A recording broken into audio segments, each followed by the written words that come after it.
authors of two amazing Audiopaper authors, London Voices and the Sonic Archives. We will share the links to these two projects in the chat. Basically, the chat is going to be on fire tonight, I hope. And what is going to happen tonight is that we will hear 10 presentations from the authors, artists, students, researchers. We also have agenda in the chat, I think. Basically, the host for the meeting today is Natalia Glinka-Hebel from Glissando Collective. She will be helping us manage the time and the presentation. I just also wanted to mention that this is the second meeting regarding Audiopapers. The first one was, I don't remember, a month ago or surely last year. On the 19th of December. So over a month ago, yeah? Okay. When we met together with Salome Vogelin, David Antekmik, and Natalia as well, when we discussed a little bit, the formula of Audiopapers, there is a recording of this meeting as well on YouTube by the Glissando Collective. And today we really wanted to give the floor to the authors themselves. So yeah, this is what's going to happen tonight. I am very excited that we have so many people tonight. All of you want to hear about the Audiopapers, so we are very happy to hear that. And Natalia, is there any technical things we should say right now? So I will try to keep everyone muted. Please also do that yourself, unless you are the speaker. I will be keeping track of time of the presentation, so please forgive me if I interrupt you by saying that the time is almost up. And if you have any questions, although we have a time booked for questions as well around the end of the meeting, feel free to ask them on chat. We'll try to answer them in the meantime. I am attaching the print screen of our agenda. I hope it will be possible to read that. I guess that's the best way to put it. So I guess that's it. And I think we can move on to the first presentation slowly. Last remark, I will send you all in the email chain the link to the YouTube upload of this meeting once it's done. I will perhaps need a day or two to submit it. So once it's done, I will just share the link with everyone who signed up for the meeting. Thank you, Natalia. Yeah, so I think we can move on to our first presentation. So Natalia, I am giving you now the floor. So our first presenter today will be Anna Wojcikowska, and Anna will tell us about and show us her work connected with the Warsaw Music Workshops. I think she will be the best one also to answer all of your questions. And I think, Anya, the floor is yours. Thank you very much, Natalia. I'll start with, well, I'd like to thank you in the beginning to Marta for being the amazing editor for the last edition of Glissando. I would also like to congratulate all the other authors for their, well, informative and inventive works. In case I am not available here because I have two small kids in the house, I will show you my email address at the end. So if anyone has any questions to me, just feel free to email me. And let's begin. I have a few notes here, so I'll be peeking to my left.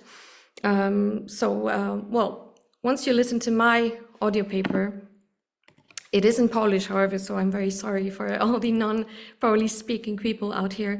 You will realize that it has quite a traditional form. Basically, it's just reading my paper out loud, myself. I am reading also my partner, who is impersonating male figures who I'm quoting in the paper, helped me a little bit with that. Moreover, it doesn't even contain any musical examples, despite the topic, which is about working with archival recordings of a musical ensemble. The reason for that is actually closely related to the content of the text, because one of the main problems I raise in my paper is the issue of access to archives and the possibility, or I would say rather the lack of possibility, to share them with other researchers. And the lack of musical examples in my audio paper seem paradoxical and kind of contradictory to what I'm writing in the actual paper. So we are dealing with a situation from this Frank Zappa joke that writing about music is like dancing about architecture. Well, if it kind of is, I would say.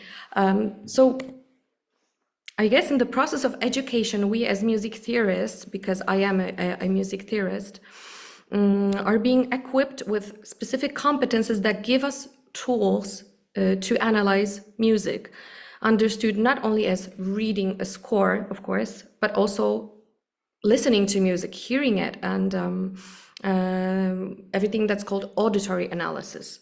So analyzing a musical piece by ear, I found that it is often considered sort of less valuable, more general, and less in-depth than reading a score. I would disagree with that. I think, to me, the true identity of a musical work is its oral form, as it emerges at the junction of a composer's idea and then the performer's interpretation of it. So the act of performing a piece, kind of changes its status from conceptual to factual.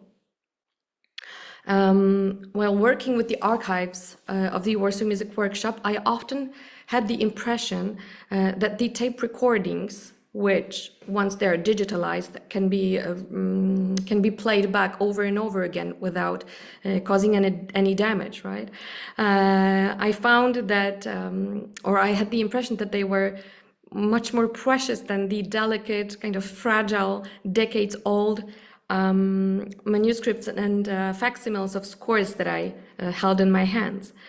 I mean, the cognitive value, which is kind of invaluable, we could say, because the recordings give us something that we cannot learn from other sources. They capture really the spirit and the unique interpretations of a musical group that is now considered legendary. I'm talking about the Warsaw Music Workshop, founded in 1967 by pianist and composer Zygmunt Krause.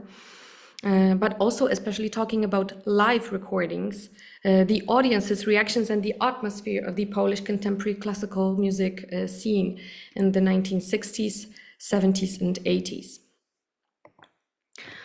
So the recordings I used in my research, in my PhD research, came from two main sources. The first source was official records from the 1960s and 1970s by the Warsaw Music Workshop. So various Warsaw Autumn Chronicles and also the Warsaw Music Workshop long play titled Polish Avant-Garde Music, as well as some modern CD albums released by both records containing, of course, older workshops recordings. And the second source being Polish television and Polish radio archives that can also be referred to as the Golden Cage. You will see what I mean in a second. It is unknown to me how many exactly Warsaw Music Workshop recordings are held in the Polish radio and Polish television archives, or rather Polish radio archives. So receiving this knowledge is a long and costly process.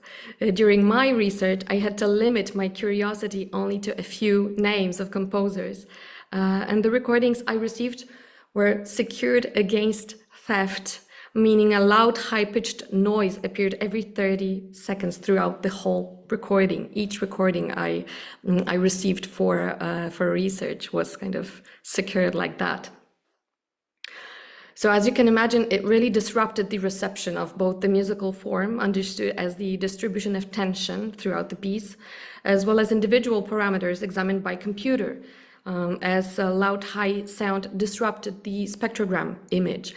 The methodology I used in my PhD was computer-assisted listening, so I helped myself a little bit with sonic visualizer.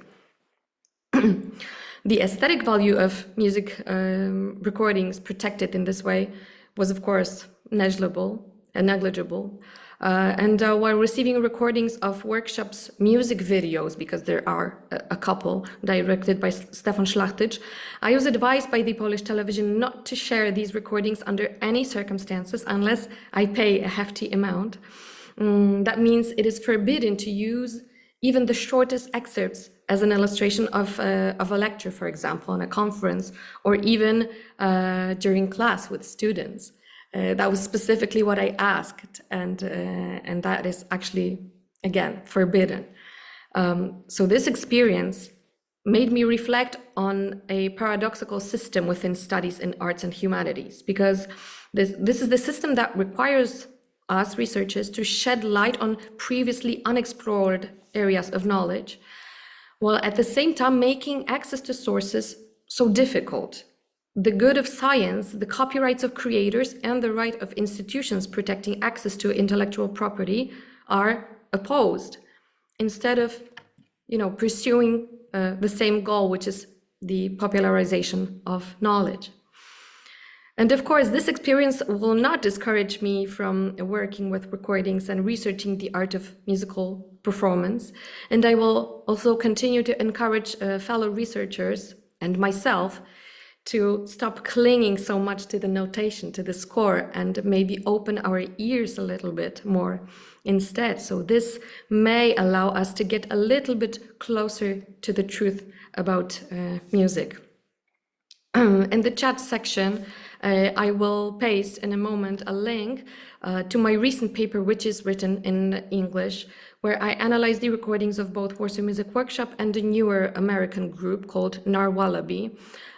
This group was supposed to be like a replica group or an homage group to the Warsaw Music Workshop, because it has the same instrumentation. So trombone, cello, clarinet, and piano, quite a unique, unusual combination of instruments.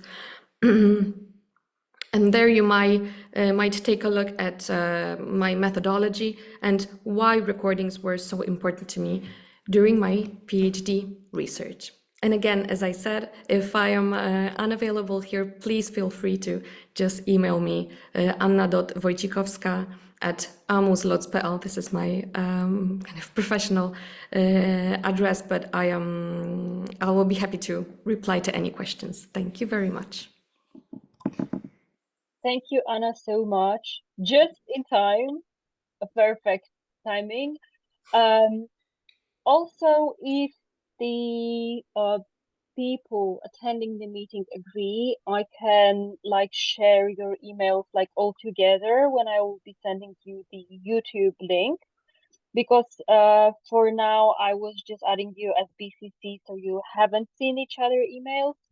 I can, if everyone agree, I can just add a regular CC so that you could exchange your emails after the meeting. You could share your thoughts. Thank you, Anna. I've also shared the link to your audio paper that you've made for Glissando on the chat. You can also send your email here as well. Thanks for putting the link to your recent English audio paper.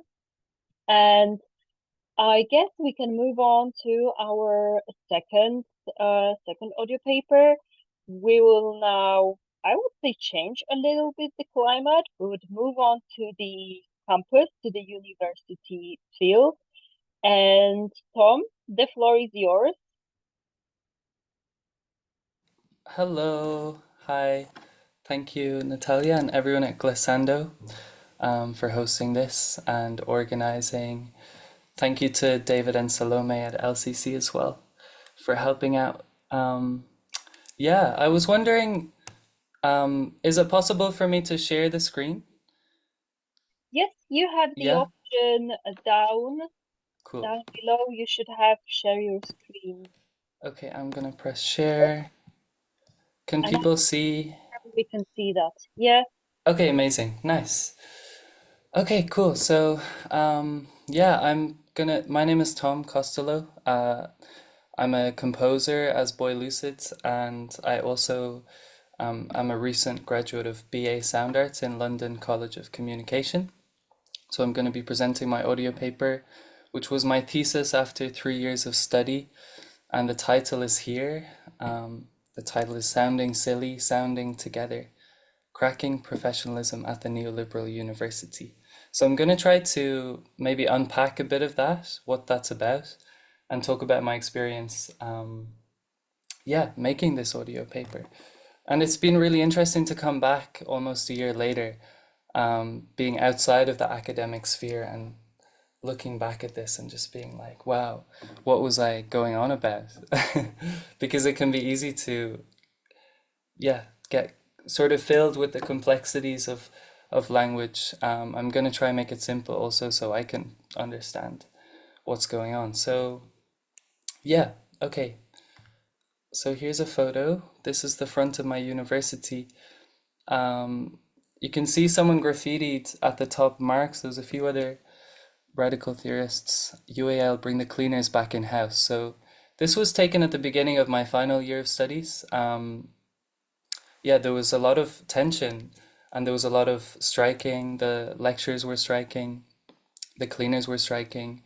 They were dealing with unpaid overtime, no holiday, no sick pay, these conditions that are increasingly due to the kind of neoliberalization of the university.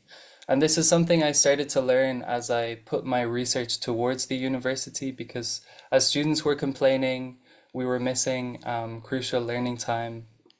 It felt like the only thing I could do was actually put my research towards the university, because without doing so, I was sort of trying to avoid a situation that seemed to be collapsing.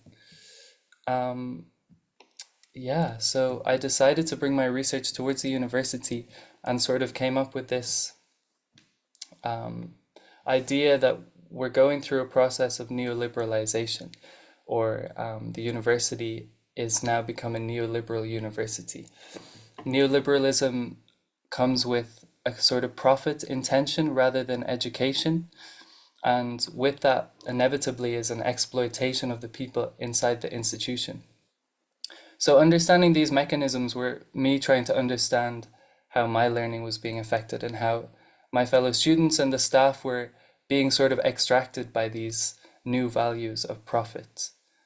The villain in this story is the kind of neoliberalism. Here's a quote from one of my favorite writers. I don't know if anyone else has read this book, but it's really nice. I keep coming back to it. And Anna Tsing wrote this about universities in particular, because she's also an academic, and she was writing that professionalization is the surveillance technique for privatization.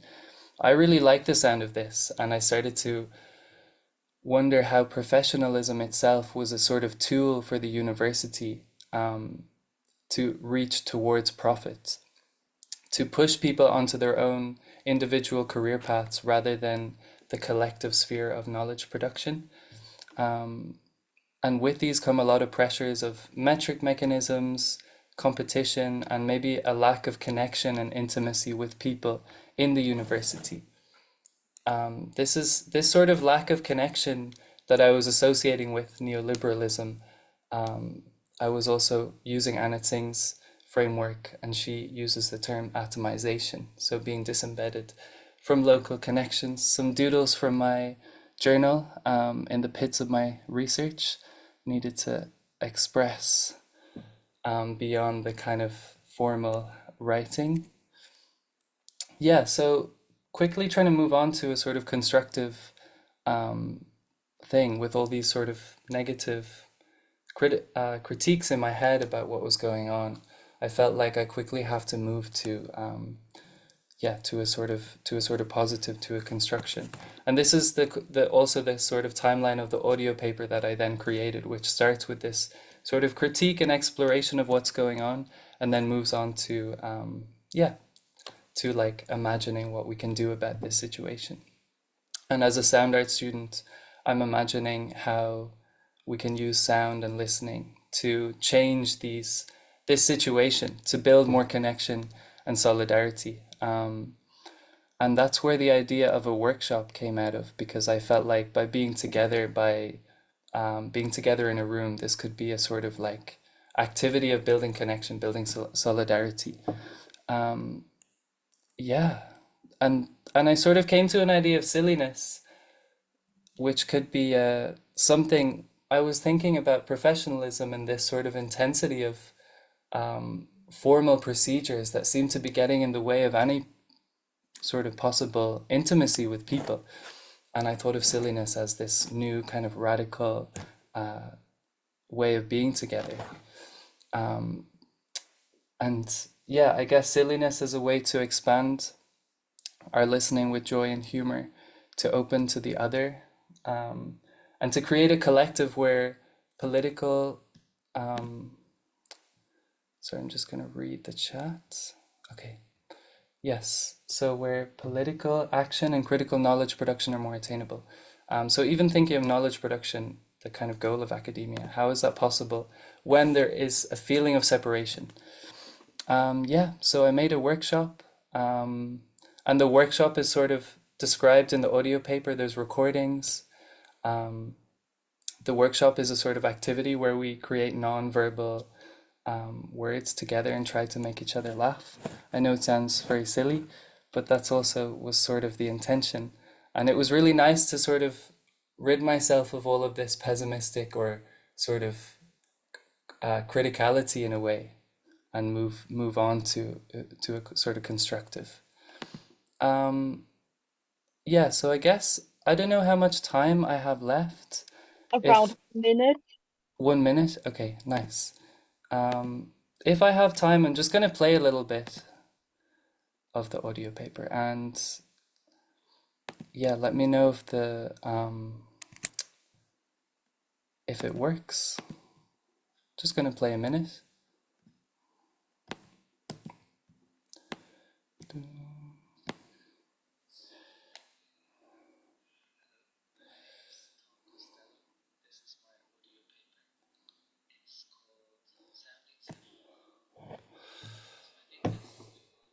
So this is just an extract of the audio paper of the workshop. Tom, I think it's playing in your headphones, but not Okay. exactly in the mic. Yeah. Okay. Maybe time-wise we can just pass on this. But Okay. people can listen to it themselves. Your Yeah. audio paper in the chat, Okay. so everyone can listen for themselves. Thank you very much, Tom.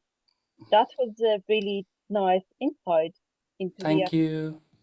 Yeah, and just before I finish, before we move to like questions, I'm really curious to hear about the experiences of the academic institution in Poland and how that could differ, because this is based on the experience in the UK. So I'd love to hear what people are experiencing. We can use the chat to ask questions, and after the next presentation, we'll also have a few minutes to discuss anything that comes to your mind. And now, audio paper number 3 that will allow us to move to the things such as economics, psychology, the philosophy of space, and many, many more. So our last minute valuable update to today's agenda. Esther, the floor is yours. Hello. Let me just get my screen up for you. Where are we?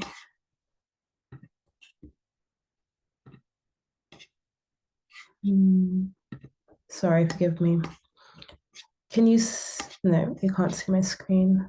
You should have a button below. Share your screen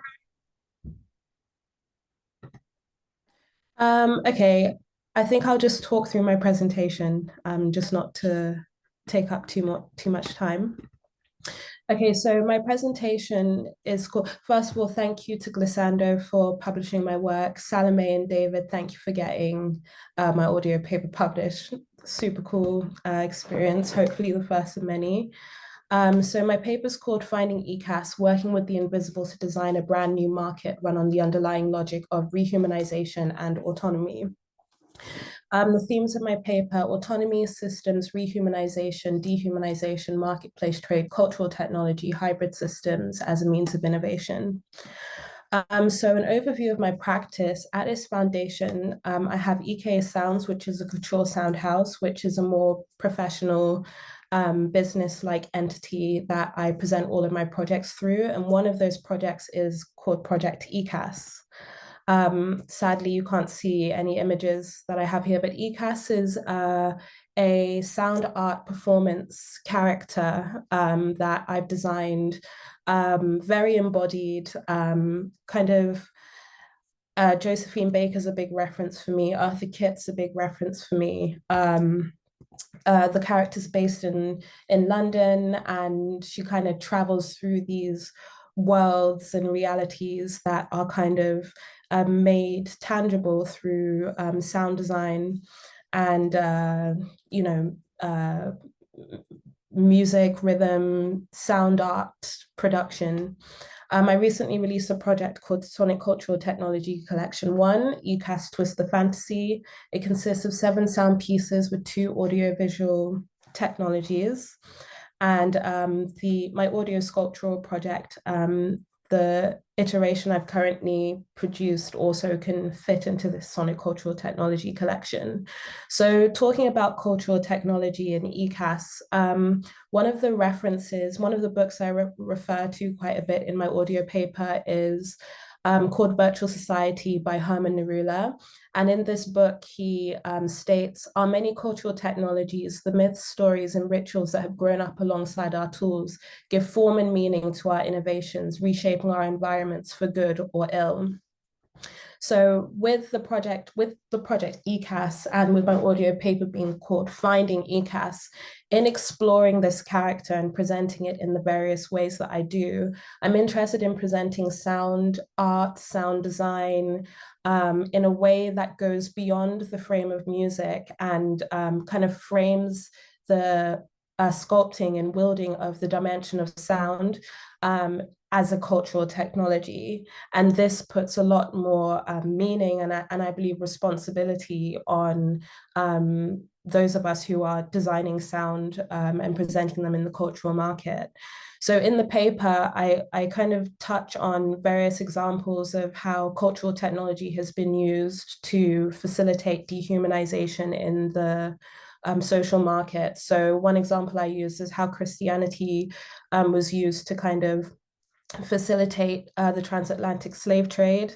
And also there's a study on the denial of mind as a strategy to kind of sell the idea of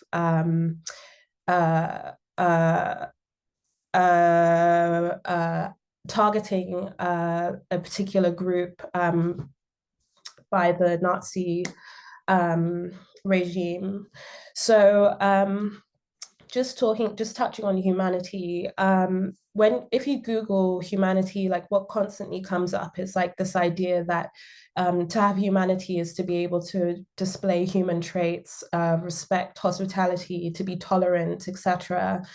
And then talking about mind in reference to the Nazi propaganda, mind essentially refers to human capabilities. They explain mind is perceived in 2 primary dimensions: agency, the capacity to have complex thought and act intentionally, and experience, the capacity to feel sensation and emotion.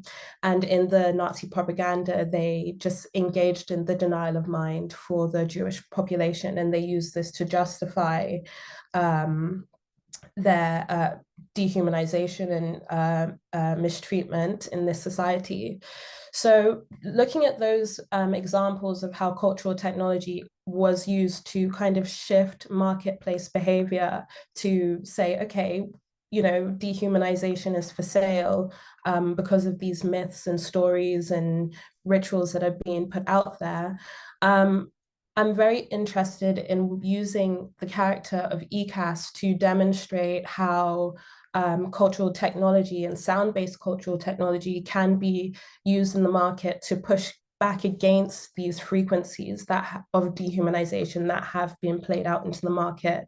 In my audio paper, I use some audio clips from a TED Talk about compulsive under-earning, and it talks about how for people who have experienced some sort of trauma or attack or dehumanization, to make themselves visible in the market is to trigger their limbic systems, and they're like, oh my goodness, the tiger's going to get me. So through my studies and through my practice and the specific practice of ECAS, I'm interested in creating sonic cultural technologies and presenting them in the market in a way that it just debunks a lot of the myths of powerlessness that kind of echo throughout many of our ears based on what has been put before us through history. I don't touch on this a lot in the audio paper, but it is a reference to how I ended up with the final product. There's a group, an ethnic group called the Yoruba people in Nigeria, and they have a saying that earth is a market and the other world is home, or life is in the market and sleep at home. And thinking about this, like if the marketplace is more than a place of commercial exchange, but a place of life where human experiences play out as frequencies that have the potential to echo across generations, again, like we need to think like, what is a worthy exchange in this market? Then going back to ECAS, I'm looking to trade values and frequencies of autonomy, of embodiment, of agency as an antidote to dehumanization. Coming from a working class background, ethnic minority background, being a woman, these are all identity markers. And of course, like maybe you don't fit in any of those categories, but I'm just using them as examples. Like you can identify with what I'm talking about wherever you're coming from. But one of the biggest myths that I've been sold in what I refer to as the marketplace of dehumanization is the idea that the system's against you because of your race or because of your gender. Like there's no point in even trying. And this is like the biggest lie of the marketplace of dehumanization, in my opinion. And so kind of talking about framing now, in a book called The Invention of Woman, which I reference in my audio paper, it states the questions we can ask about the world are enabled and other questions disabled by the frame that orders the questioning. When we are busy arguing about the questions that appear within a certain frame, the frame itself becomes invisible and we become enframed within it. So considering this, I kind of ask myself, like, what kind of frame must I be standing in to believe there's no point in me trying to wield my power or exploring interest in power or curiosity and agency and action? You can only really be standing within a frame that does not seek to allow you to have the awareness that you have power to explore and play with and use responsibly. You have to be standing in a frame that is governed by fear and needs you to be afraid in order for that frame to continue surviving. So the quote that really, really, really opened my mind and really radicalized me was this quote taken from The Production of Space by Henry Lefebvre, is that I shall show how space serves and hegemony makes use of it in establishment on the basis of an underlying logic and with the help of knowledge and technical expertise of a system. This was... I'm really sorry, Esther, but we're running out of time. I don't want to interrupt you, especially that you've accepted our invitation at the very, very late notice. Yeah. There was a question to you about the name of the book you were talking about. Okay, which one? Okay, so there's one like Virtual Society, which was super incredible. That one's great for thinking about value systems when it comes to trading, ideas in the market. That one's really great for as well, like just understanding the idea of cultural technology. And it's based, it's called Virtual Society, but it's talking about the metaverse, and it's talking about like a positive future for the metaverse in this way. So yeah, it's incredible. And then the other book is called The Invention of Women, making a African sense of Western gender discourses. There was so much about sound in this. I couldn't believe it, really. I thought I was finding a bit of understanding about how to progress as a woman in society, and I was reading about how sound can turn corners. So that's a great book. And also it was interesting to pull an understanding about the marketplace outside of the Western frame, not against the Western frame, but looking for different references to combine as an act of innovation. Thank you. Yeah. So we've got around 10 minutes for discussion and questions. If someone needs to grab something to drink, feel free. And I think our speakers are open to your questions. You can either unmute yourself to ask them, or you can write them on the chat.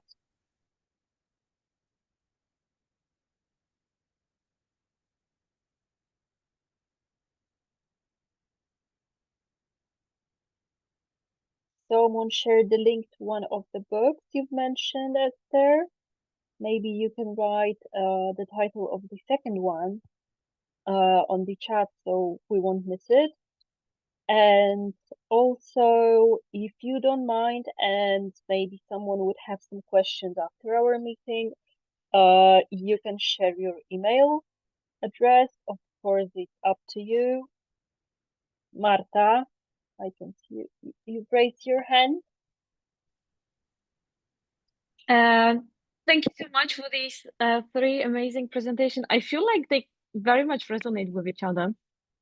So I have a kind of a question to all of you, but especially to Tom, really, because you said about this change you made in your own approach to focus on the positive. And Anna had this rather nasty experience of having difficulty accessing the archive material which was necessary for her work. So how would you combine this? So for example, how we could use the mean of Audiopaper to reframe this situation, the difficulty of accessing the sources, in this positive way that you used in your work? And as I said, this is also to Anya, to Esther. How do you feel about this? Thank you, Marta. That's really interesting. Yeah, I didn't get to talk much about the kind of process of doing an actual audio paper and that being different from a text-based paper. So what I'm interpreting from your question is that the audio paper is in a way a more expansive method of storytelling. It feels like it's more free from some of the constraints of what knowledge is, or what knowledge is decided to be in the sort of academic way. So I guess in that sense, if the kind of researcher is coming across difficulties in their process, I think the audio paper opens up an ability to be personal and to be kind of intimate with the microphone or with the use of recordings, and to kind of explore this sort of like unknowingness, or explore this lacking, or explore the longing of that search in a way that can use music, it can use field recordings, it can use like some of my audio paper is just sort of improvisation while I'm on a walk outside, and really interesting stuff comes out in that.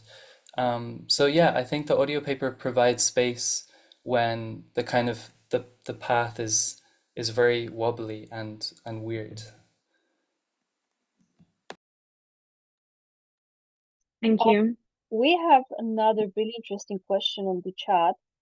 How have your ideas views changed since you made the audio paper? Do you view your audio paper differently now? It's a question both from an expert. Okay, so I still stand behind the ideas presented in my audio paper. However, like I have shared it with a few people, and I have an understanding that the topics of like looking to kind of dilute victimhood and like kind of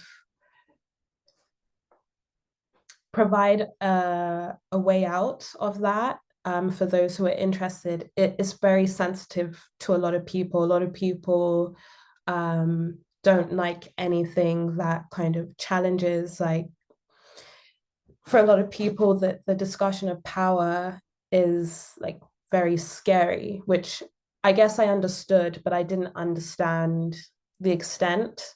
So I still stand behind the philosophies in my work, but I understand that it's maybe more radical than I thought. Like I knew it was a bit pushing it out there, but yeah, some of the feedback I've gotten from people, especially from some of those identity groups that I mentioned, really feel a way about it. So I guess, yeah, it's something that I kind of share and tell people about more lightly or more carefully, as opposed to when I was making it, it was just like at the tip of my tongue all the time.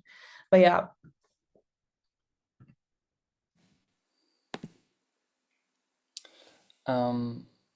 Yeah, just to kind of respond to that question, for me a lot has changed because time has passed, and I think as the kind of research went on over a few months, I became quite comfortable with certain terms and words to describe this sort of phenomenon of things I'm trying to talk about. Um, and I feel like if I could go back, I would try to make it more simple and more accessible. I think those things are really important to me, and it's something that maybe I, yeah, sort of forgot about in this excitement of learning and researching. I really love the idea that you could share something with loads of different people and they could somehow relate to it. So yeah.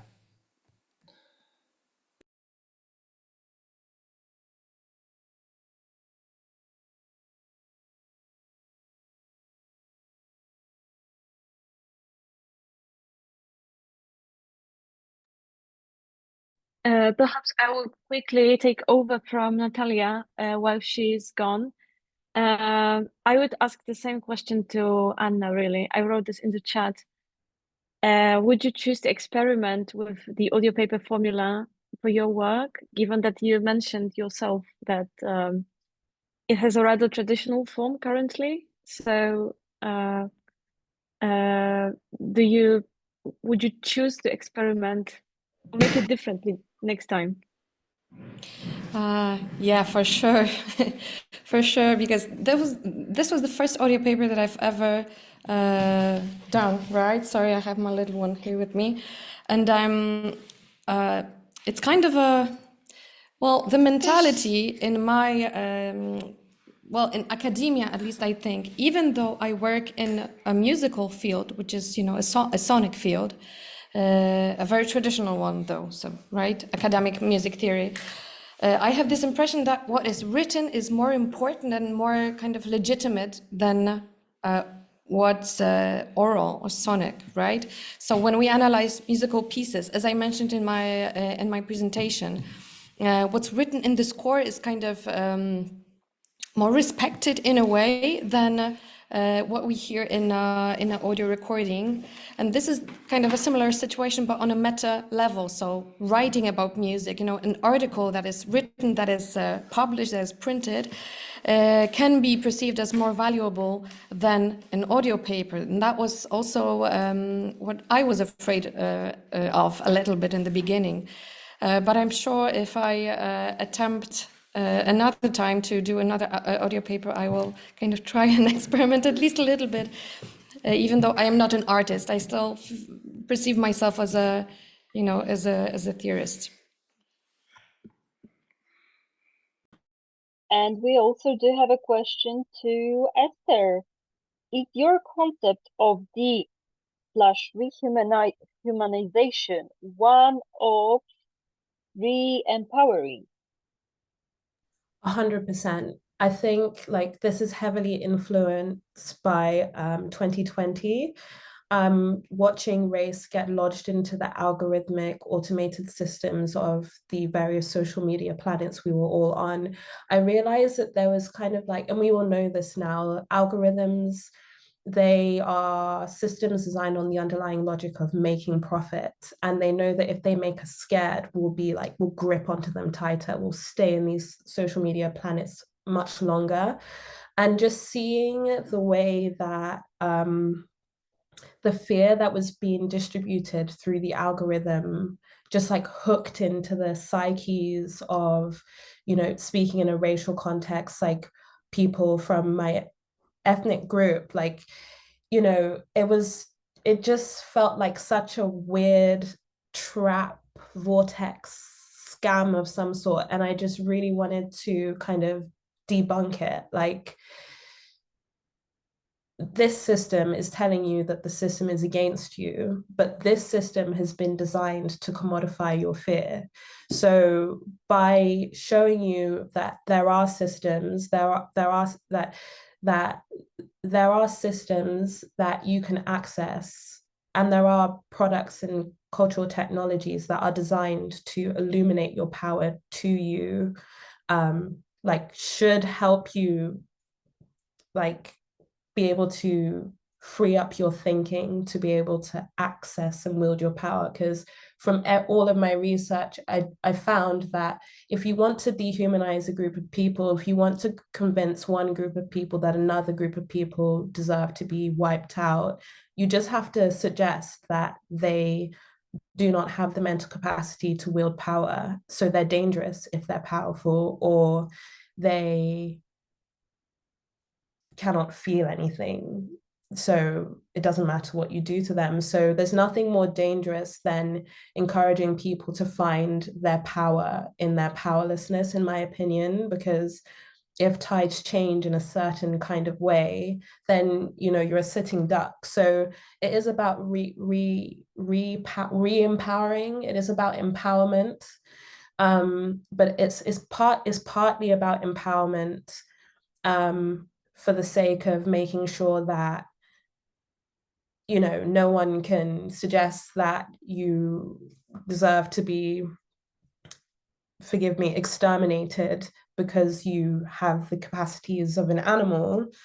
You're a human being. And I mean, there's a whole other conversation about how animals are treated, but hopefully you understand what I'm saying. It's dangerous not to understand your power, and it's also dangerous not to be aligned with your power in a way that you also understand that comes with responsibility. So yeah, that's what it's about. And then yeah, these ideas, if you're in a space that's trying to sell powerlessness to you, it's important to think, okay, maybe this is a product of dehumanization, or maybe I'm in a space of, or a section of the market that is geared towards dehumanization.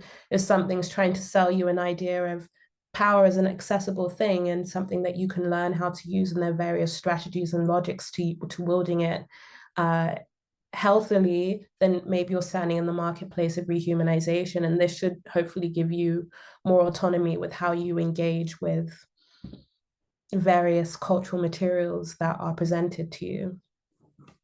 Hopefully that answers the question.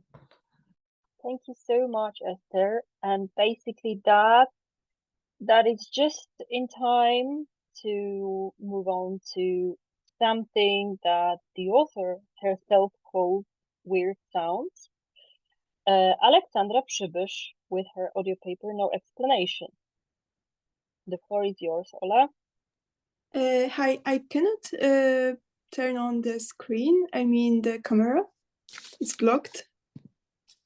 Can you share your presentation, of course, if you want to? Yes, I would like to, of course. Okay, so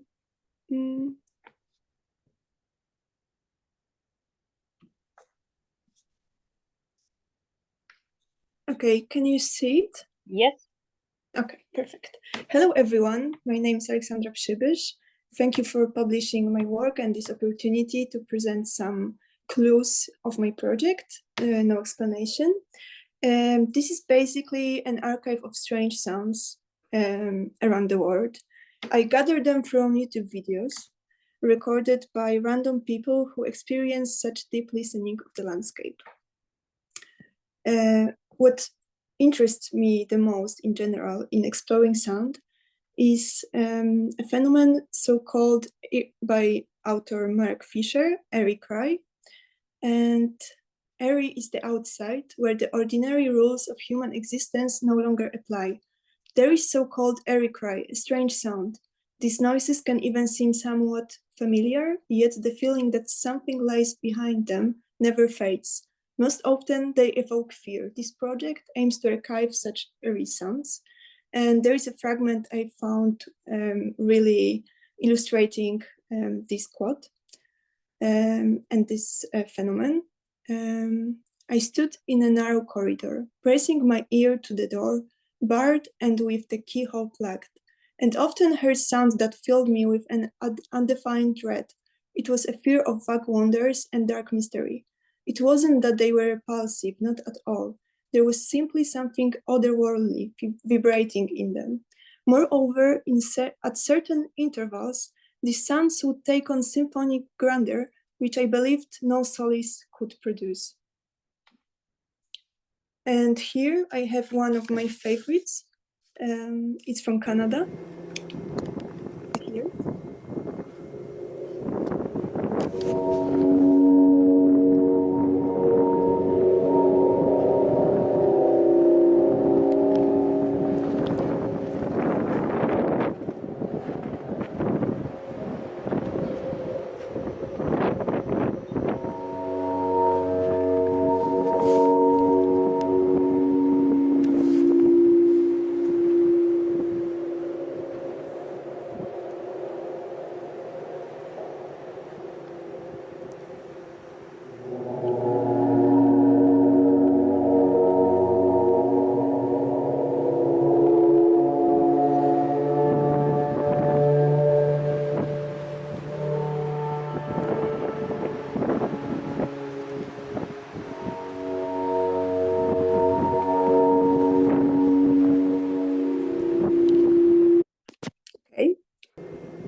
And here are some comments on this video.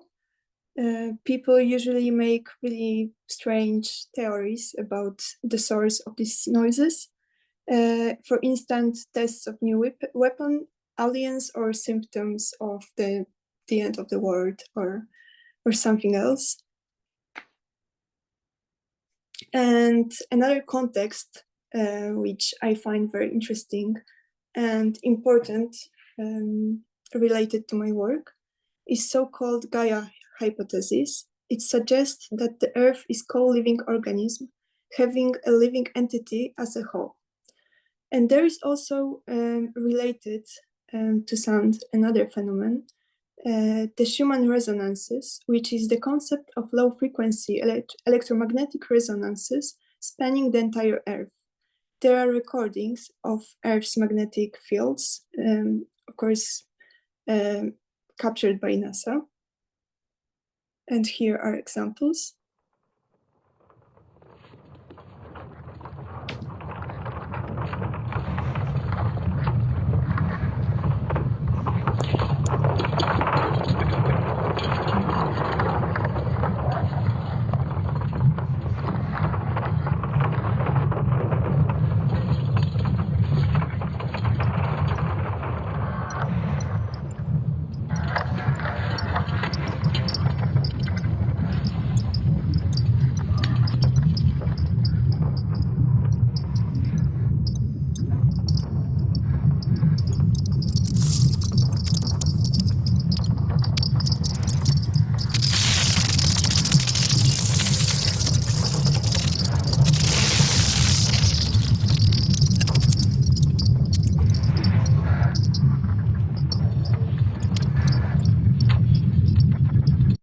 And there is another one.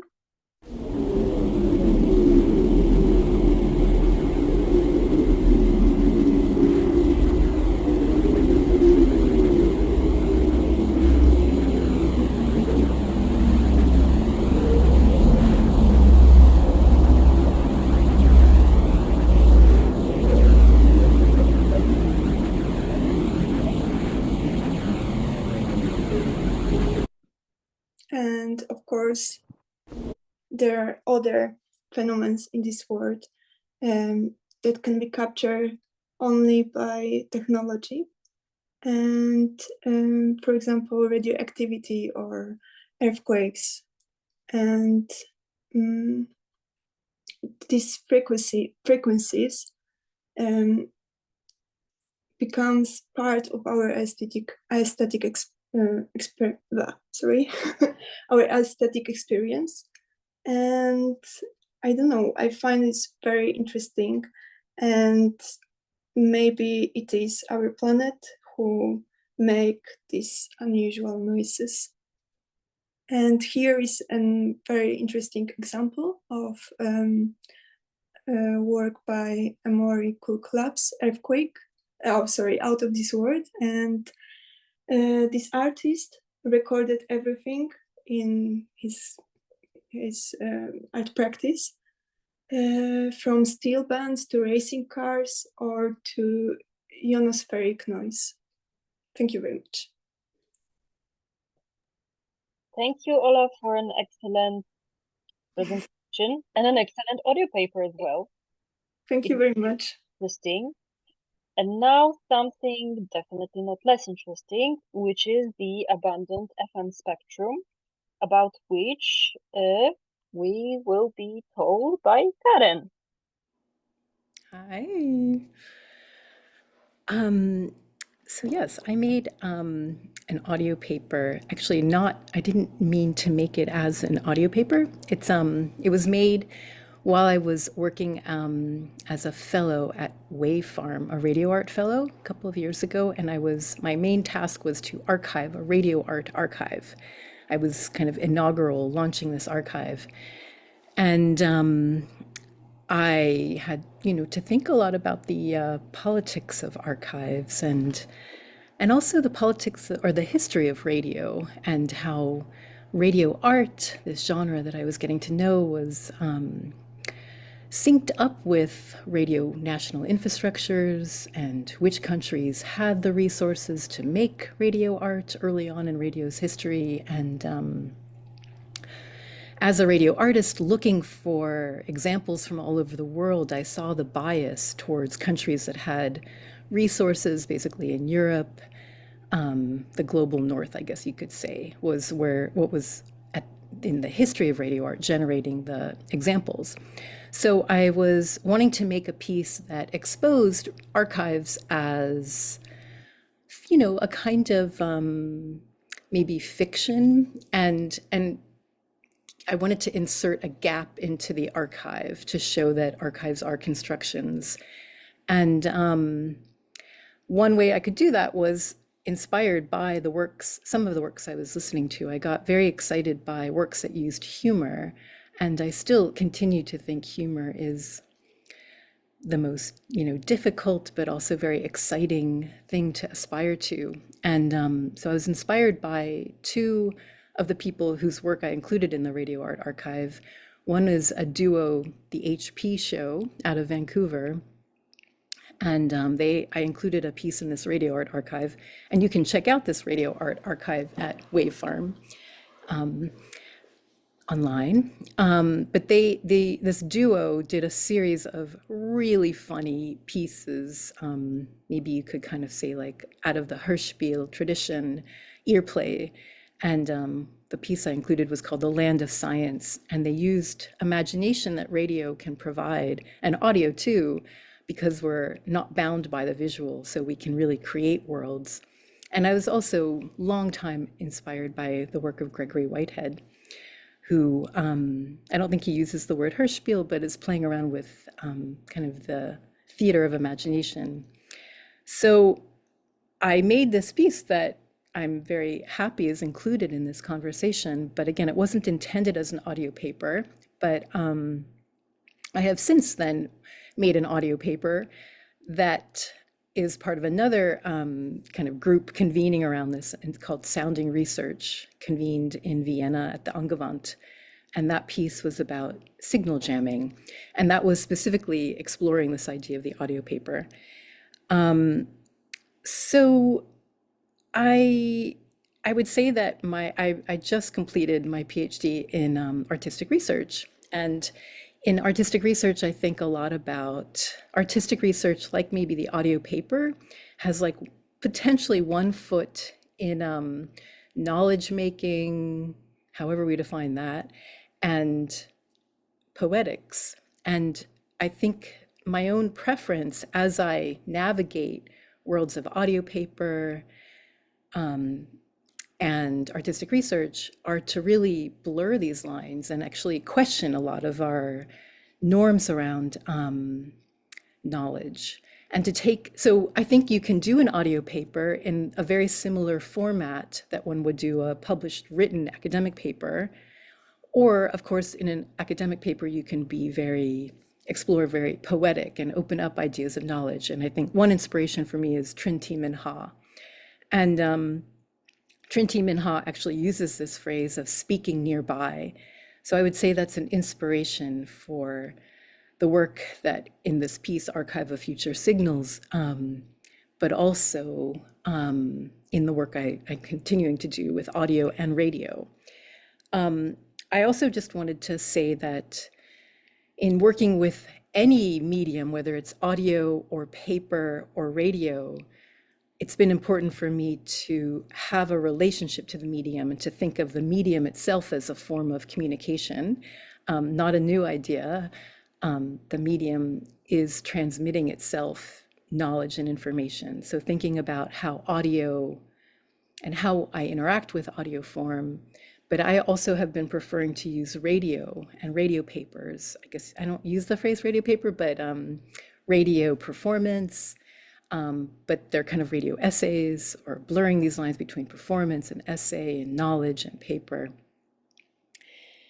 And I wanted to say that I realized just while preparing to share now that I did a piece not long ago in Bergen, Norway, where I've been living, that included paper broadcasts. And I just suddenly realized that a paper broadcast is kind of the flip of the audio paper. And the paper broadcasts were intentionally using wheat pasting posters as a form of, you could say, knowledge around the city, and then also watching how that broadcast faded, and how there still are wheat pastes. We did the wheat pasting in August, but there's still kind of traces of it around the city. So I guess just to add to the conversation, what mediums we're using, how we engage with concepts of paper, radio, audio, and how we engage with those mediums. But it was exciting for me to work with paper as a broadcast and embrace this idea of dispersal and fading and emergence and decay of messages. I think that's all I have to say. Thank you so much, Karen. It was Pleasure. really interesting. Thanks for accepting our invitation for the meeting. So, of course, if you have any questions, just feel free to ask them on our chat. And the last presentation in this section would be about exploring literature as an archive of past soundscapes. So, Katharina, the floor is yours. Yes. Thank you. I'll just share my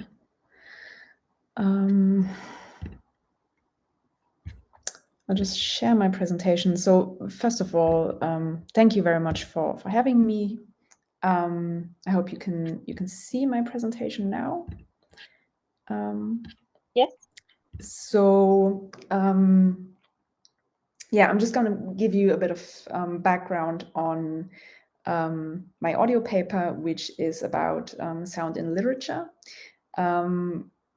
that's a research focus that I've been sort of working with for quite a while. And it all started like back in the day with my master's project, where initially my idea was that I wanted to do a realization of John Cage's Circus On, which is, in case you don't know it, it's essentially an algorithm for turning a literary text into an electroacoustic composition. So Cage did that with, did a realization of that piece with Finnegan's Wake. There have been other realizations based on, I think, the Canterbury Tales or Berlin Alexanderplatz.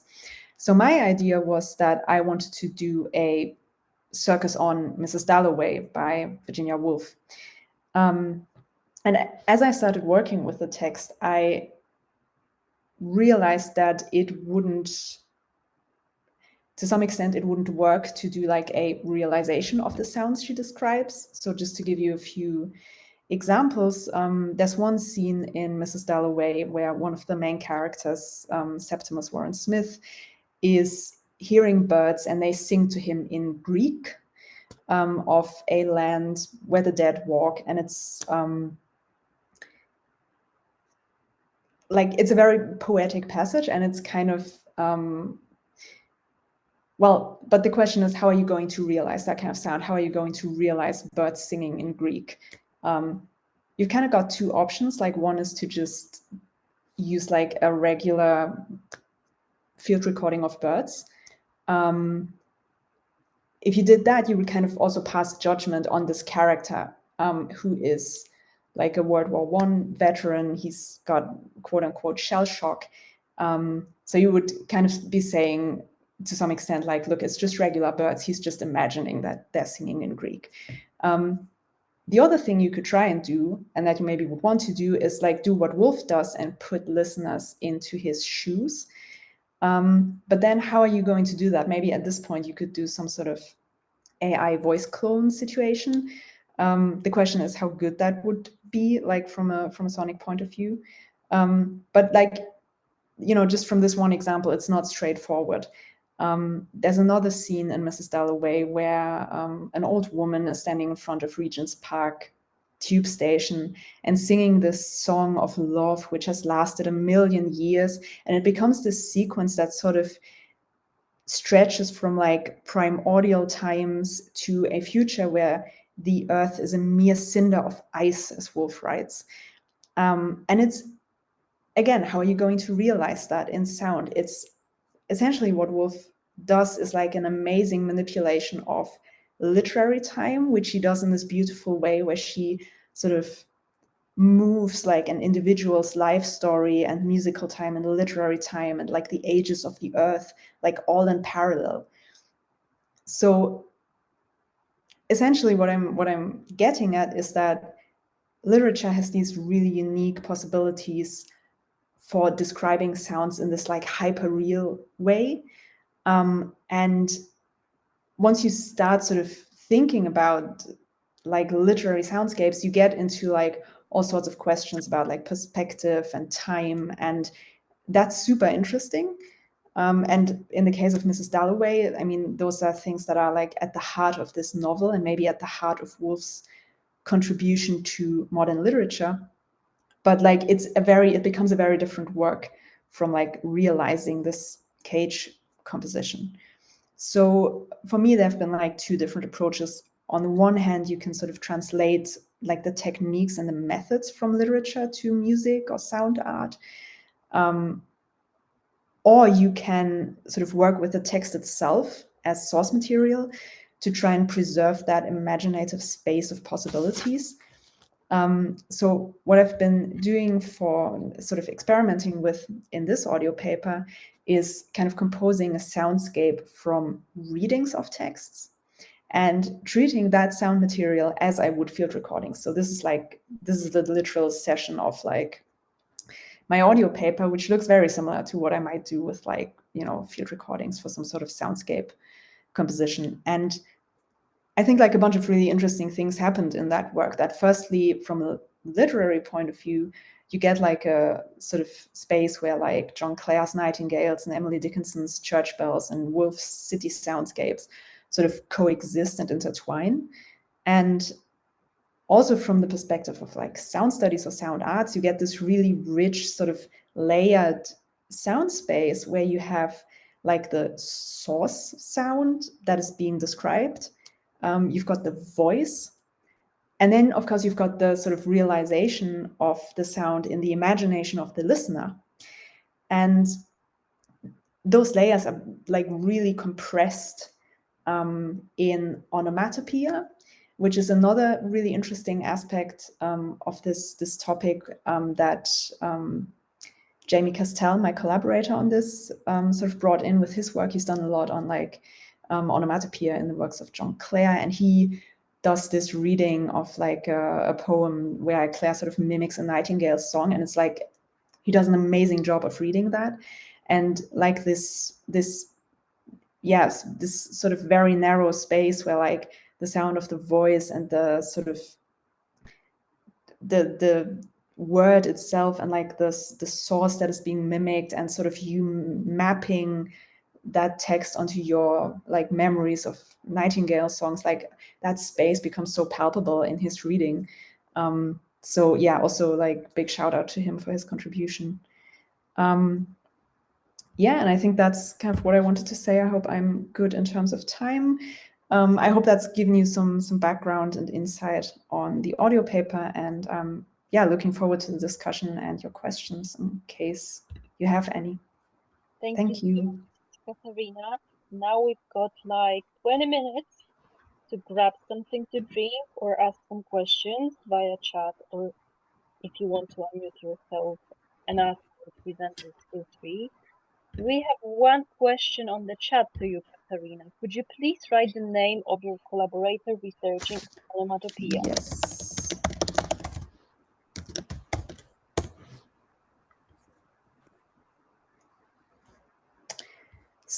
So yeah, when you, I suppose you've linked my audio paper, I've also like credited him, and so you can also look up some of his texts.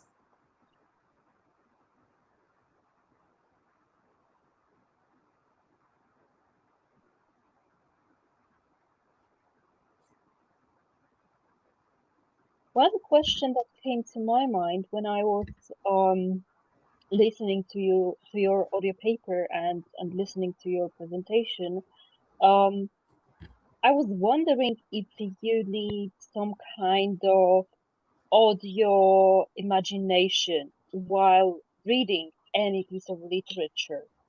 How would you feel? Do you think without this audio imagination, the ability to imagine sound, reading literature is of the same quality, the same value to the reader? That's a really interesting question. I mean, that's maybe also a question to everyone.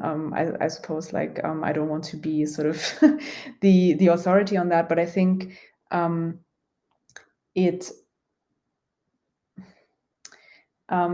I mean, there's a lot of writing on this space sort of between the text and the spoken language, and sort of the relationship of like sound and writing. And I think when texts describe sounds, there's like this other sort of layer also added to that conversation, and that like space between, you know, reading and hearing. And I think it's like this aspect of imagination is also really integral to literature to some extent, because you're always sort of collaborating, you're bringing to life the text, and you're doing that each time sort of anew as you read a text, as you revisit a text. And so I think that is really interesting also from the perspective of sound studies. That's a really interesting sort of collaborative dynamic that you have in literature. I don't know if that answers your question, but maybe it sort of goes towards that. Yeah. I mean, I guess everyone has, let's say, feel at least once in their life disappointed when, for example, book they've read was turned into a film or a TV series, and they've heard the main character, and Exactly. in my head it sounded differently or something like that. So this Yeah. is also where my question came from. Marta, you have also a question. I do have a question to Alexandra. It's a very boring question, but Yes. Ola, are you even interested in finding rational explanations to the sounds you find on the internet? No. No. No. I just you mean if I find some explanation written by these exact people, or No, if you yourself try to rationalize what is going on. I think it's somehow it's boring, but it's a difficult question.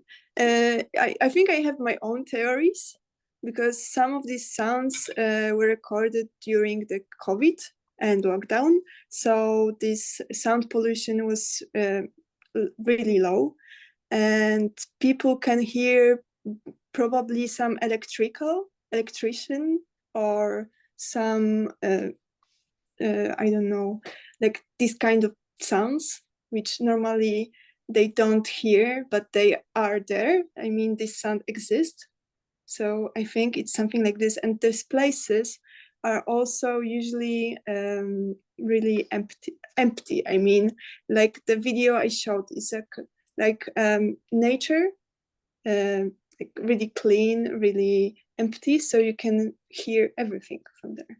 You can really listen, and you don't have any noises which interrupt you. So, yeah.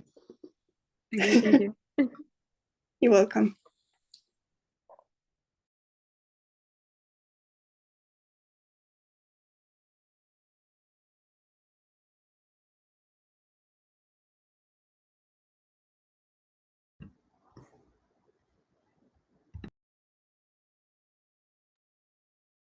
No more raised hands. We can, I guess, wait for a few more minutes. I have one more question. I have many questions. But I also wanted to, first of all, Karen, can you write maybe in the chat how to make paper broadcast, or maybe you have like a step-by-step guide how to make paper broadcast? Can you elaborate on that a little bit? Yeah, I mean, I guess there's not really one way, but maybe just it's an approach to working with communication that uses paper. And maybe I should also credit the person who came up with that phrase, which is Amy Franceschini, an artist who works with a group called Future Farmers. And I commissioned Amy to help me design the posters that I was putting up as kind of communicating. So yeah, again, I don't think there's any recipe. It's more an attitude and a philosophy of how you're working with communication. And I guess I did two paper broadcasts. One was wheat pasting posters around the city and then watching how they dissolve, just that beauty of kind of a frayed and tattered poster that's still part of the city infrastructure.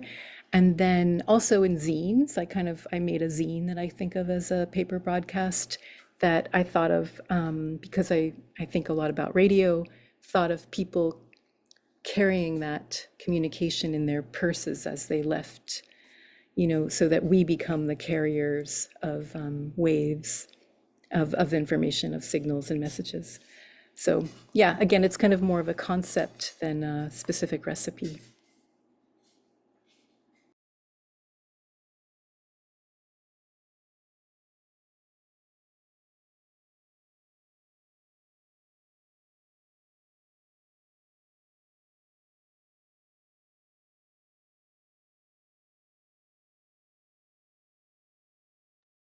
I'm wondering whether we would like to have like 5 minutes break, or should we move on with another audio paper? Any preferences? Yeah, I think we can take 5 to grab something to drink before the last part of our presentations. Maybe in the meantime, someone will still have a question. So I will be waiting here, monitoring the chat, and let's maybe see each other in like maybe 8 minutes at 7 p.m. European time.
Ok, descarreguei o pausa, já vamos super ver.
So it's already 7 p.m.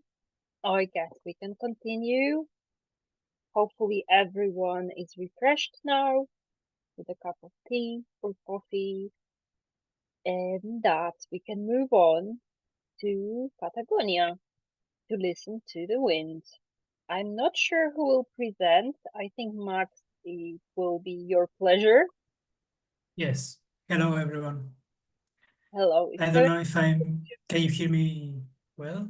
Yes. Yes. Sounds Okay. great. Thanks for the invitation and organizing this event. It's amazing to have the opportunity in one set listening in this all these presentations. So I'm really happy. Okay, so the paper we present for Glissando with some artists, a collective of artists located in South Argentina, near the Andes Mountains. The name of the title of this uh, paper is Recording the Wind, Intuitions, Narratives, and Poetical Practices in Patagonian Realities.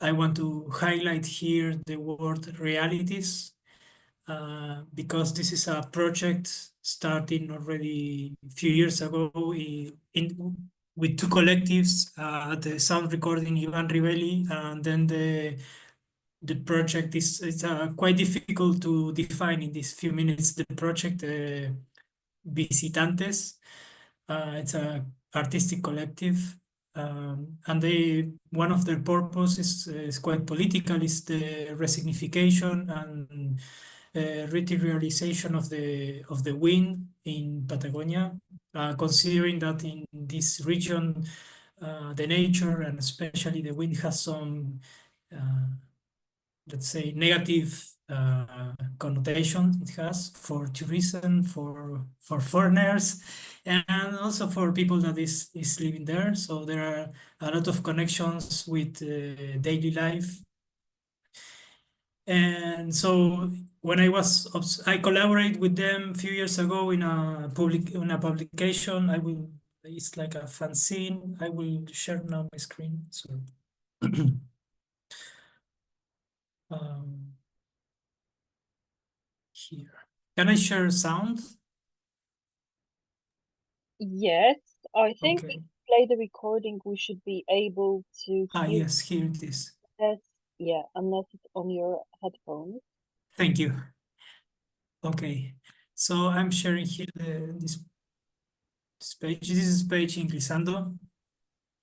So I think one of the things I found interesting in this project is that first it's an ongoing project. It's not an archive which is completed. If you go to the database, everything is located in the Internet Archive, so it's free for downloading, for listening. So what it is interesting is that some links are even not working, so I contacted them to see what is happening. This is the web page, the official web page. It's in Spanish, but probably with Google Chrome or with some browser, it's possible to translate. These are the links for the archive, some of them. So what I wanted to say is that something interesting is that there is a limitation, a technical, a technological, human limitation, which is connected with recording the wind. Usually, sound recorder wants to avoid any distortion, any noise in the recording. So there is a big question about what it represents to listen in the wind. For the people that is living in this region, it has a lot of answers. So it's quite interesting that there are a lot of poetical answers, a lot of political answers to this. We have recordings of the wind in a kind of a banner that was set in the road protesting for the disapparition of activists that are connected with the native people that is fighting there for their territory. So in between all these universes, all these realities, we have the wind that is somehow connecting, diffusing, and transmitting the quality of the life there. I want to, just for ending, I want to share with you some sounds, which is this one.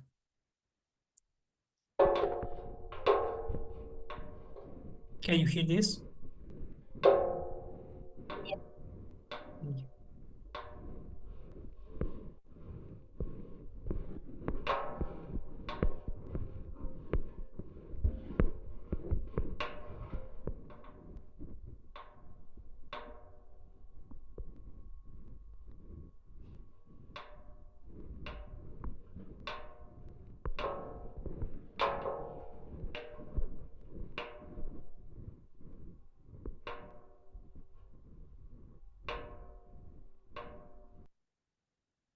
I won't leave this until the end. So just last seconds, I want to say one more question I have here is that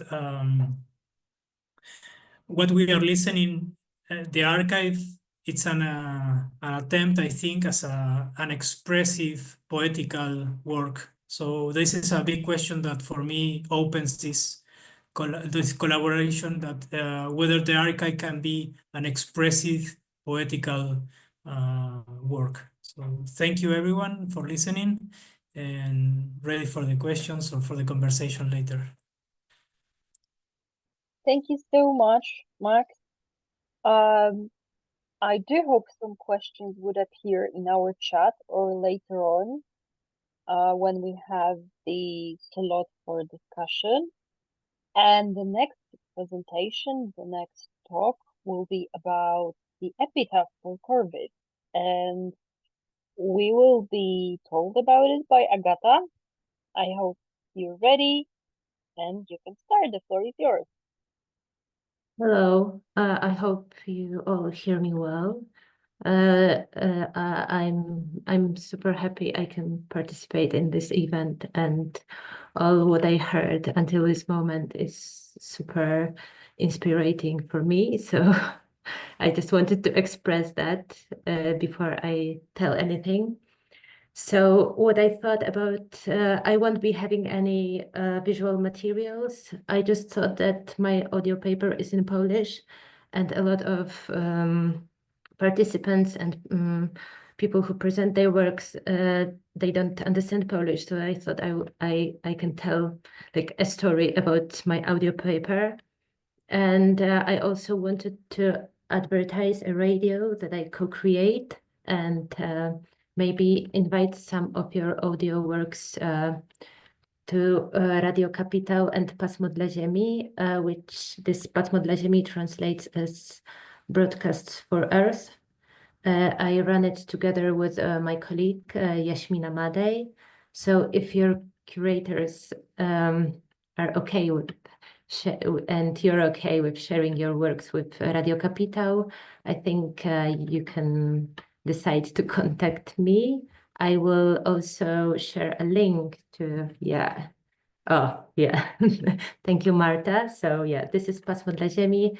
There is an archive of our broadcasts, so you can look at it and hear it. There are some works in English, but I think there could be more. And now about Epitaph for Corvids. Like shortly about me, so I'm a radio and sound artist. I also write prose. I come from theater background, work in operas. So I like researching sound, but I don't feel like full-time sound researcher. And Epitaph for Corvids, which in Polish sounds like Epitafium dla Krukowatych.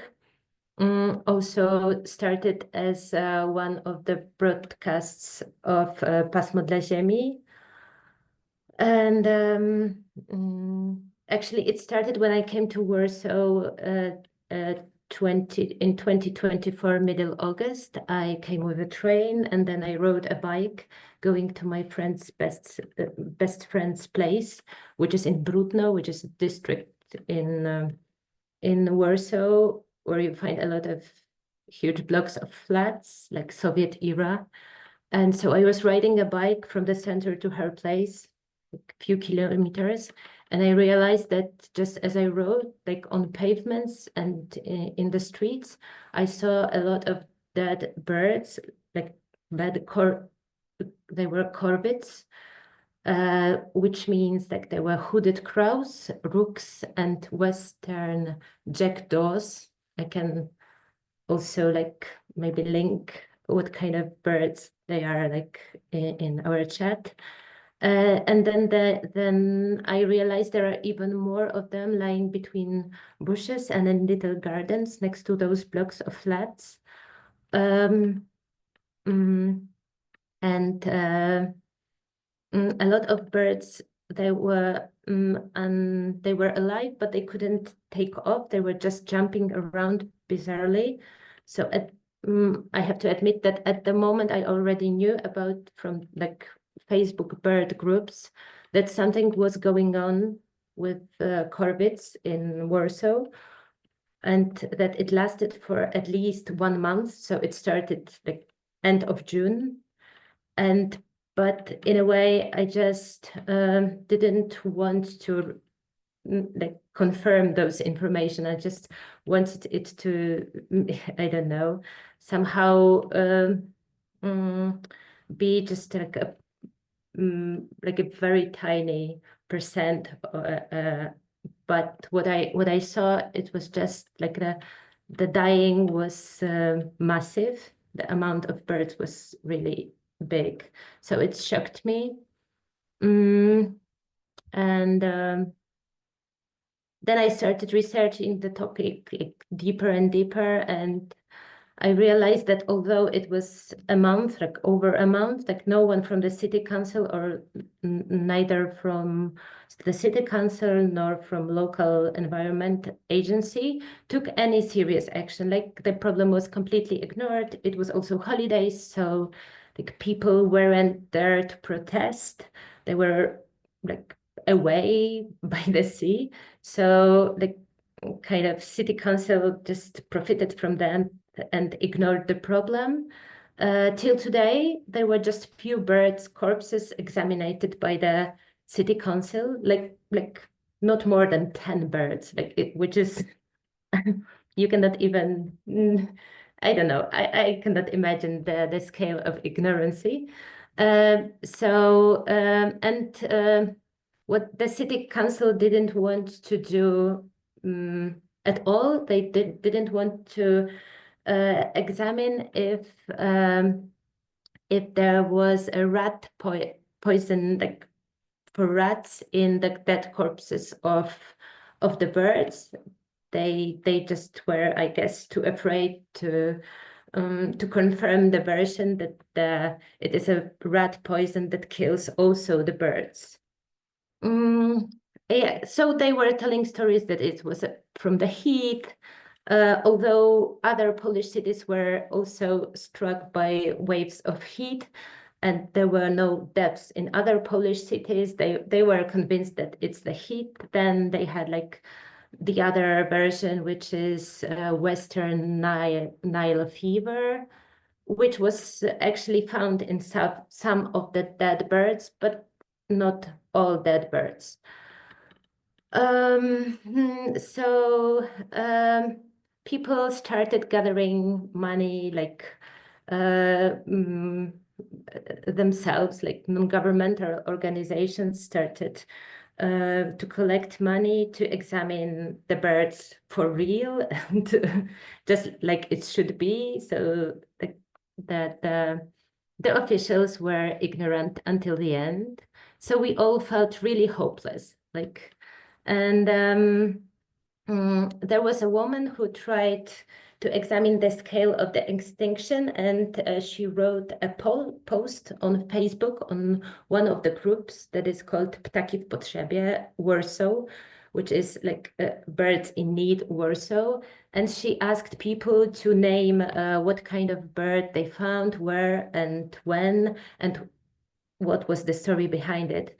And soon there was like over 500 replies for her post, like, and people were not only reporting, they were also asking for information, for help. They were looking for their bird friends that they lost. I mean, like the ones that they fed on their balconies and became friends with. So like my grandma, she lives by the city, by the sea coast. She has a friendly seagull. So like I know how this attachment can be really strong. So there was the fear. I had a fear that this Facebook post with all the documentation will disappear. And I also felt really hopeless. So I decided to just read out loud all those comments and put it as a broadcast for this Pasmo dla Ziemi. Yeah, I just did that. I was reading it loud for 1 hour. Yeah, and I think that I wanted to create an archive that will serve as a proof in a better time or a better world that will start to examine, like investigate who was the one to blame for the situation. Yeah, so, but also then I realized that it was not only, I think, an archive, it was also like something, I don't know how to lament, how to sing a proper song for someone's funeral or to like celebrate someone's death. But all those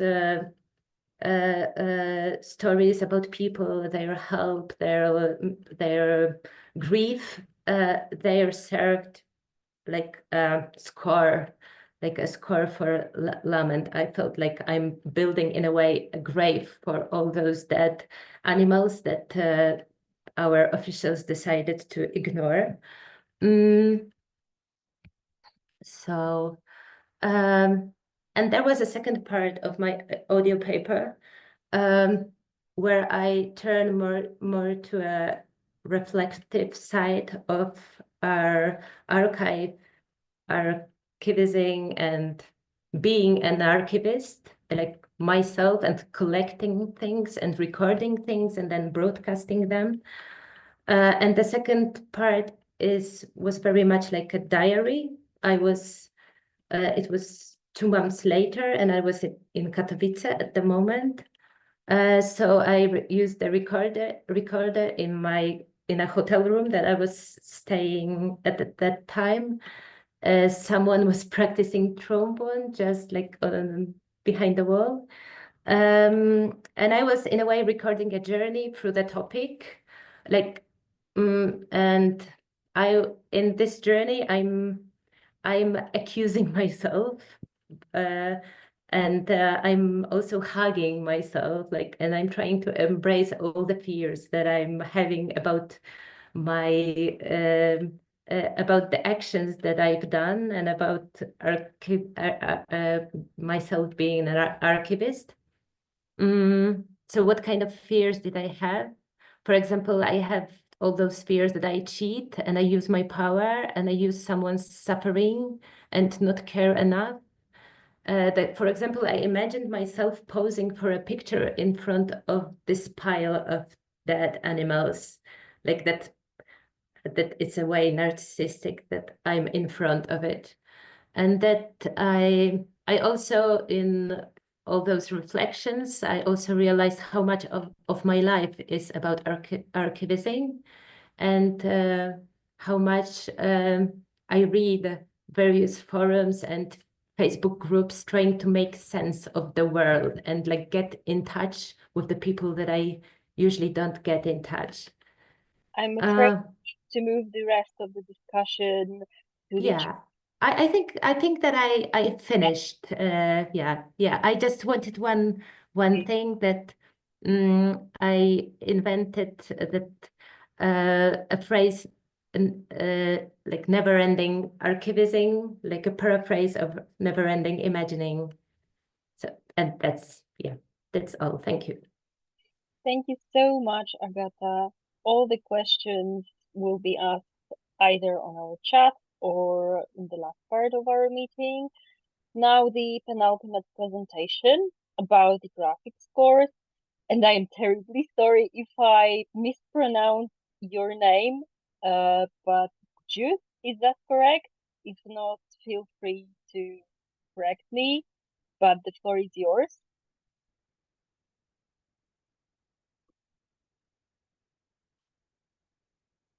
I think I saw you somewhere. Yeah. Hello. Hey, hi. Hi. Sorry, I was thinking maybe I'm introducing my graphics course around 7 o'clock, 7:15 or something. So perhaps it's due to the time difference. Okay, but yeah, I'm happy to talk about that now if yeah. So the floor is yours. Sorry, can you hear me? Yes, we can hear you very well. Okay. So is that mean I'm going to talk about my graphics course or mm,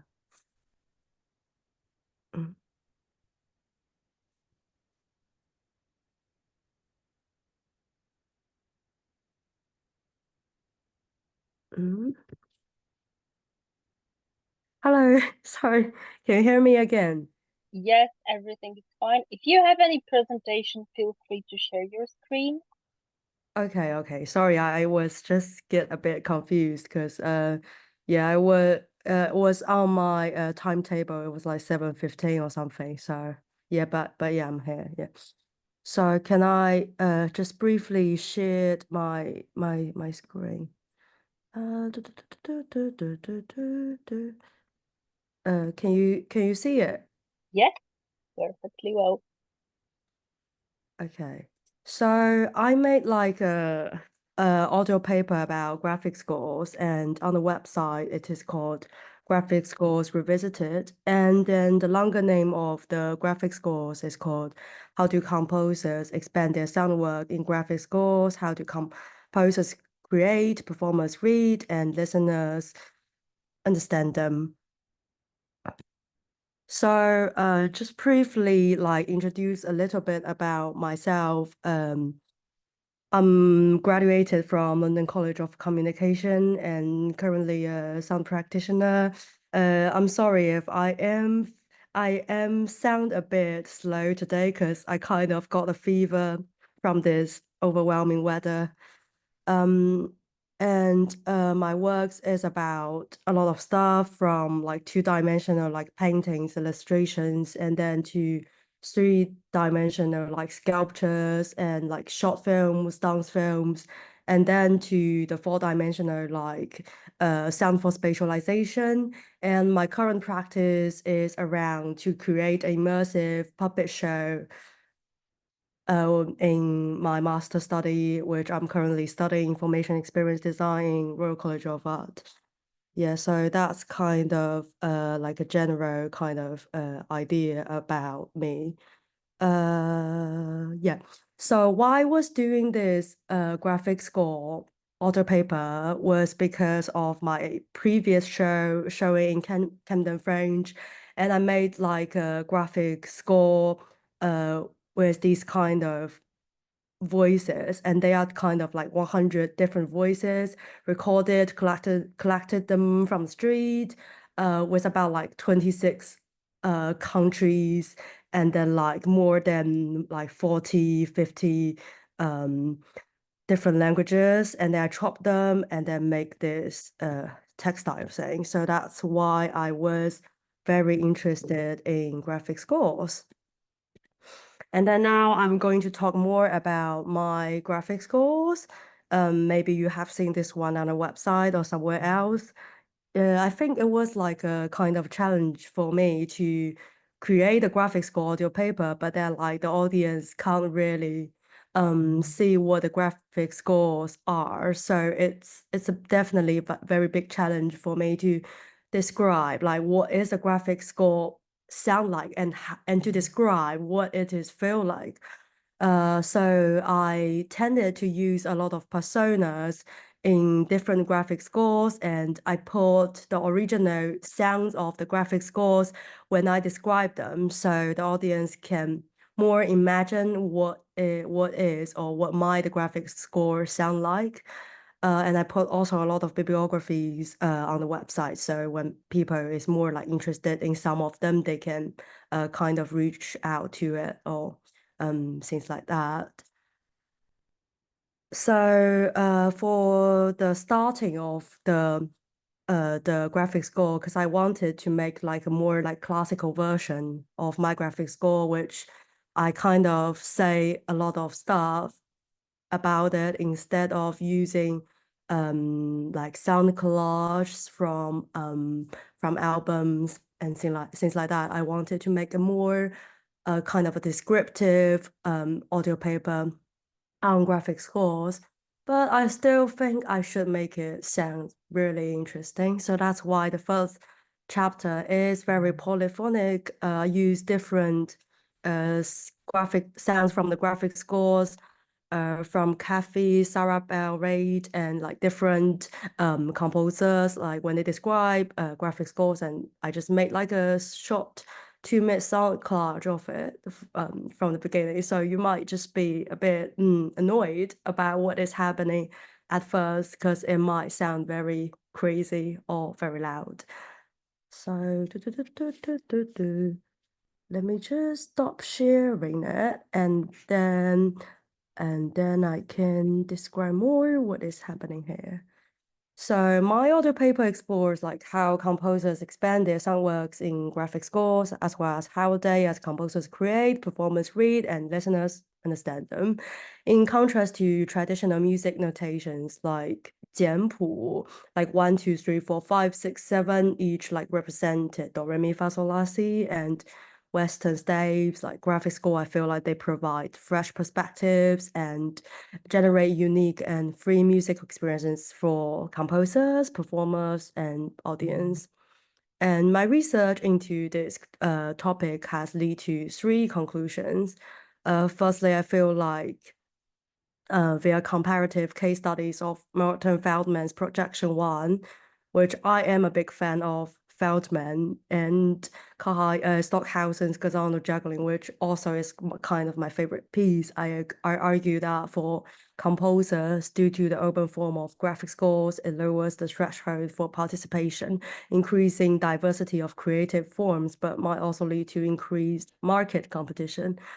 Secondly, I feel like performers are also the co-composers, because like performers who engage with graphic scores must possess a high degree of improvisational ability to interpret and bring to life the innovative visualizations presented effectively.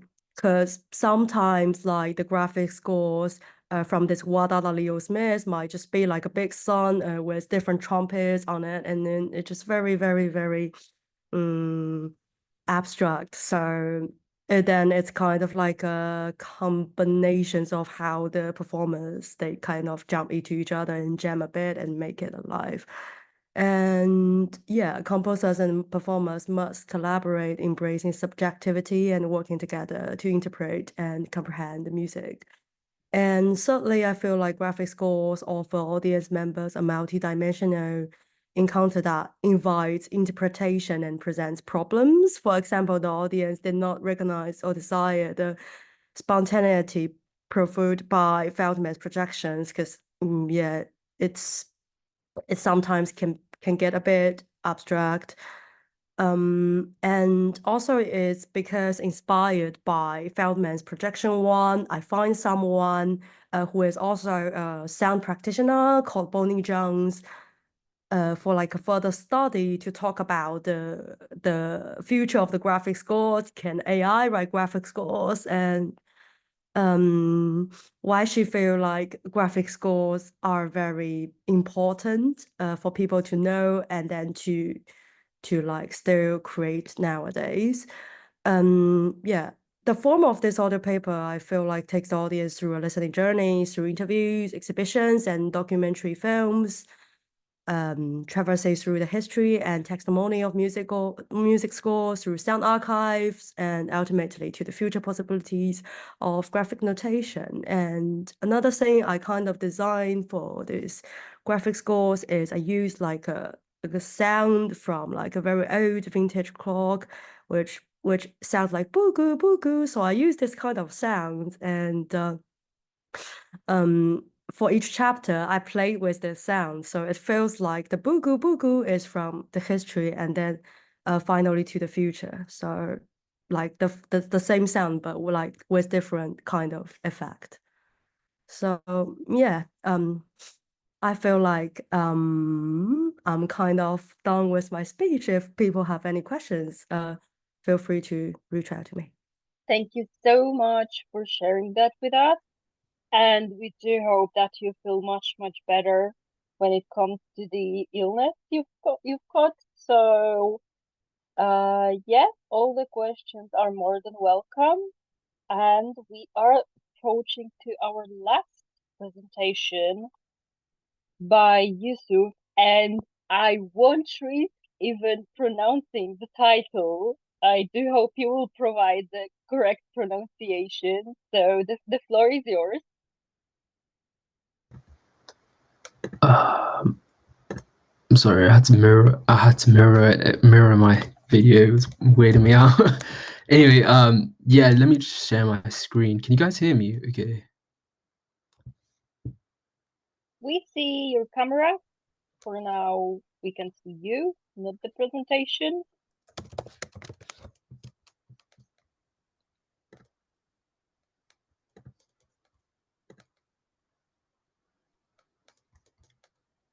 Oh, okay, cool. Okay, that's fine.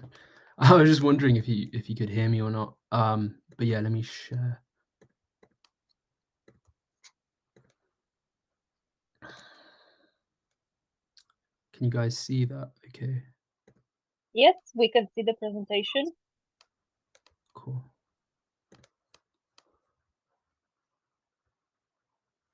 How do I can't remember how you present. Does anyone remember how you present again? I can't remember. Is it? Oh, there we go. Oh no.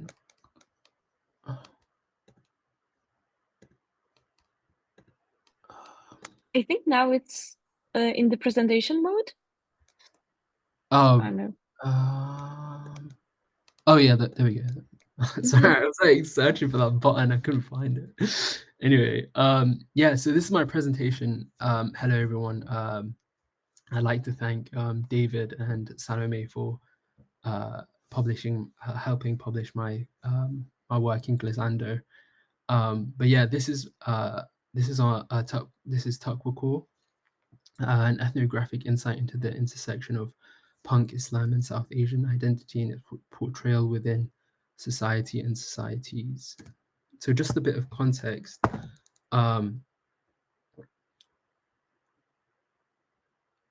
So the term Takwakor is based off the novel by Michael Muhammad Knight, who became initially interested in 5% Islam, or the Nation of Islam, through his discovery of hip hop and Public Enemy.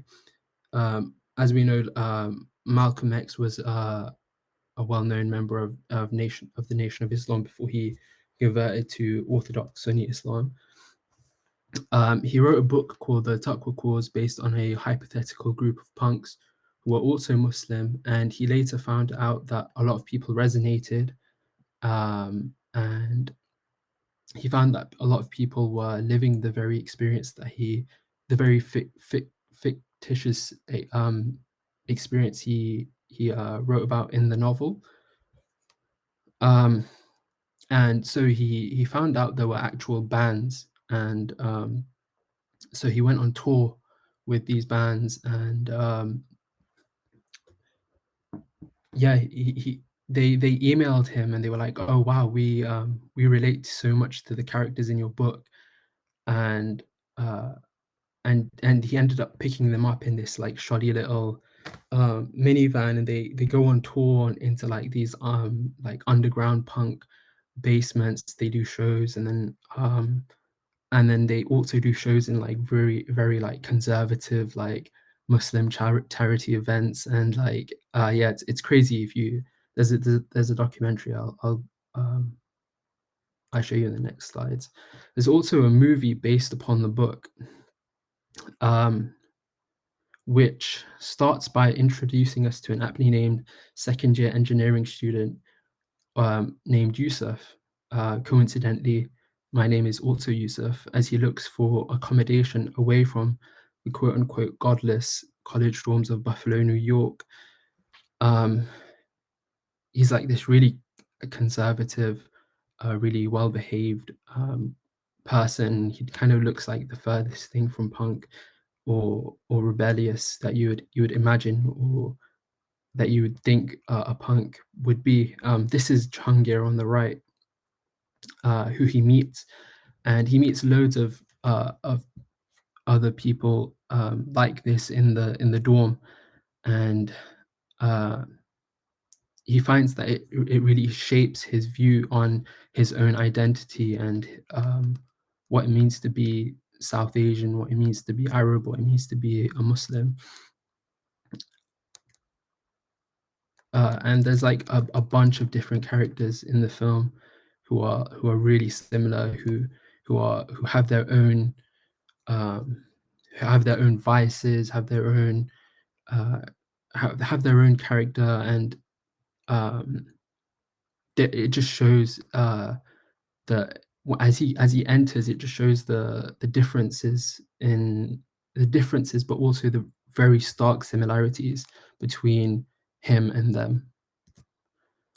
And then as we move on to myself, at the time of making the audio documentary, I was also coming to terms with my South Asian identity, a Muslim. I also didn't really know much about punk, or I knew about hip hop, and I'm into hip hop, and I make hip hop, but I didn't really know much about specifically punk. Much like Yusuf in the documentary, I mean in the book and film. And so it was this niche subculture that occurred in a small moment in the early 2000s that shaped the way I think about myself. Coming to the audio paper, the specific materiality of an audio paper allowed me to mesh myself and Yusuf from the film as one voice, me becoming the academic, informative voice, and the latter becoming a part of the aesthetic narrative of the audio paper itself. I could mesh the sounds of his parents calling him his phone, asking about how he is, and then I could introduce my voice. So, for example, there's a part in the audio paper where it's like his mom saying, "Oh, Yusuf, where are you?" And then I chop it, and I reply myself. It allowed me to meld our identities together, highlighting both the similarities and differences. Obviously, he's American, and I'm from the UK, so there's differences there, but also similarities, especially when other characters are saying the word Yusuf or mentioning Yusuf. With this, in terms of the documentary, which is a very real experience, I found I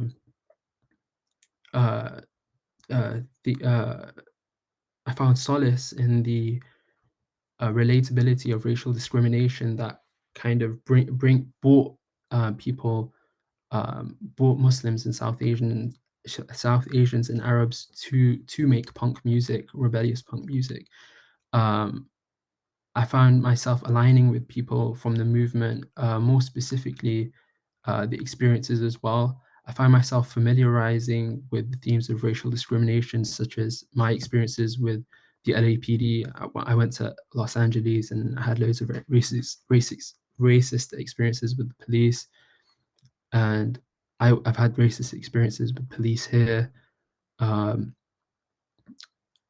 I found this mix so specific, an identity birthed through the diminishing of one's self-identity through racist portrayals and the empowerment of punk music provided, which created the bands themselves. And I found this a very like unique specific experience that I could highlight within the audio paper. Also, Riz Ahmed, who's from the UK, was a part of the Takwako movement. So we can see like the melding of someone from the UK and someone from America, and the experiences of Western diasporic second generation South Asian and Arab individuals. The media portrayal of this within the documentary, it kind of exposed the Western narrative and Islamophobic subconscious ideas that a lot of the media pushed upon a lot of the bands. And I found this interesting because it kind of showed it showed how the rebelliousness of Takwako, of the genre itself, kind of exposed these ideas, and the media kind of tended to paint everyone with the same brush. They kind of said, "Oh, yeah, these are the good Muslims, these are the evil Muslims, these are the bad Muslims," and whilst non Western news outlets, or more like smaller news outlets, didn't really do that. They highlighted the specific identities of the individuals.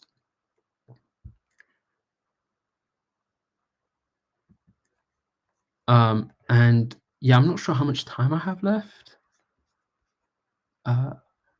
Basically, we're out of time, but if you want to wrap up your presentation, that's Yeah, fine. I'll just leave it on this quote, which you guys can read. My mom's downstairs, so I won't really swear, but yeah. So the main thing I want to wrap up was how I was able to kind of align myself with and familiarize myself with whilst making the documentary. I was able to look at my own identity, my own ideals, and realize where I fit in, and how, and the way in which racist portrayals can help and can shape an individual. And I was also able to, I found it really interesting the way I could manipulate another Yusuf and use his voice and my voice and mesh them together to really highlight these the experiences of these bands and these people. Yeah, thank you. Thank you so much for your presentation. Now we have some time booked for discussion. So if anyone wants to ask any of our presenters about anything, feel free either to do that via chat or just speak up if you want.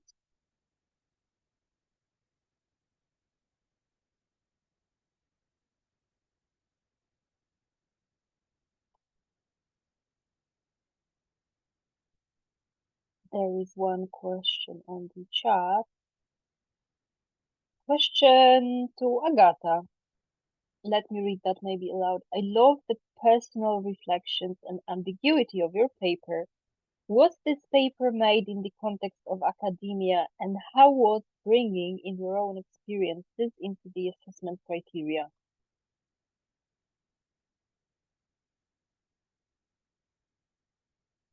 Agata, Yeah. I was just fine. I was I was just giving myself time to think about the question. So at that moment, I didn't think about the academia, but I have right now a strong collision with academia because I happened to make a short presentation about fear and pleasure in field recording for a conference that was taking place in University of Wrocław last year in June. And then when I wrote down a paper summing up, not to sum up, but just in a way to because the presentation was oral, so I was supposed to write it down, and then they were supposed to publish it. Maybe they will publish it, but there was people who are really who are in charge of the conference. They told me that they are really afraid that the heads of the paper won't agree for this kind of formula because it's too personal, because it's using material from my own experience as something that has worth in it. At the same time, those people were telling me that they are completely okay with such an approach, but they are afraid that the people who are really, really in charge of this philosophical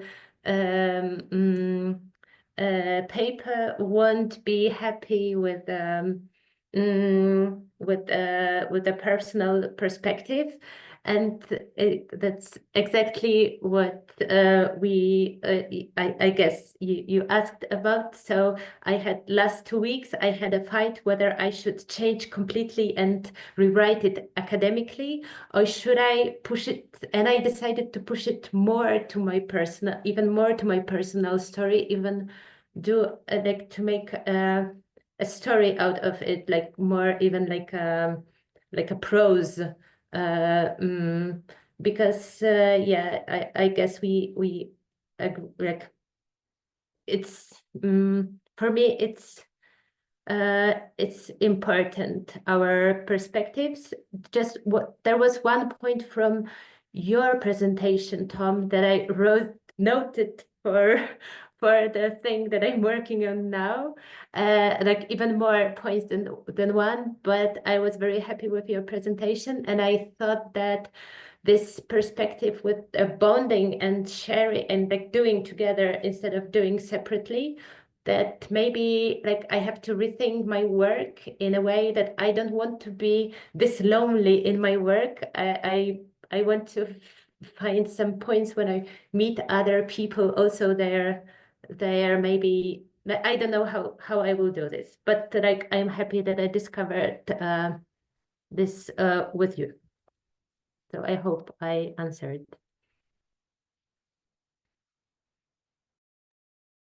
Tom, any comments? Yeah, if I can just respond to that. Super interesting that you had that experience, so relevant to the question, and also making the decision to push that, because I feel like systems that determine what knowledge is valid or not can change based on individual experiences. So I think it's really exciting to, rather than submit to the way, maybe to try to change that way, and that we're all doing that in our own way. Yeah, and I also felt maybe throughout my own paper that this is an experience for me to learn and to grow, and I have to follow that, and I can't worry too much about assessment criteria or marking criteria if I want to really follow what the vision is, or what I'm really feeling, which I think is really important, not to get lost in the sort of worry of those things. I understand there's reasons. Yeah, and lastly to say, relating to this feeling of kind of isolation, I think it shows that within academia there's a lot of friction with kind of research around connectivity or bonding, and the kind of method of solitary research itself. It's so amazing that you could, and something I did was writing a whole paper about connection and ending up doing most of that by myself, and not really reaching out to do that with others, because there was so many ways in which the way I had to make the paper was telling me to do it by myself.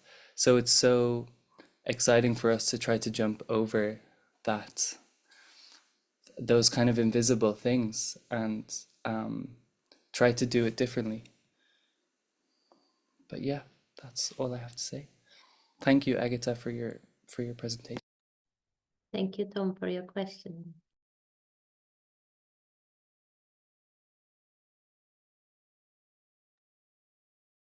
Marta, I can see you're for now the only person who's raised hand, so go on.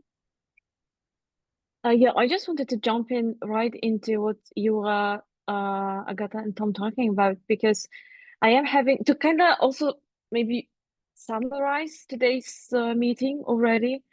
I have this profound impression from all of the presentations and all the papers and all the works about the great potential of subversion within the audio paper format, whether this is incorporating your personal perspective or making radio/sound art academic research paper about how you fail to achieve what you had wanted to achieve, or whether this is about finding the community, or whether this is about creating a piece of work, whether this is more artistic or more research work, which is going to, engage the community around yourself. So I have this kind of a question to actually all of the our participants today, our authors, whether you would like to comment a little bit more how do you resonate with this idea that the audio paper formula, maybe more than any other formats, allow for the subversive, I don't know how to say this, conversation to have, or the subversive expression to have, being expressed out loud. And as mentioned, this is to all the present, to all the authors. So feel free to share your perspective.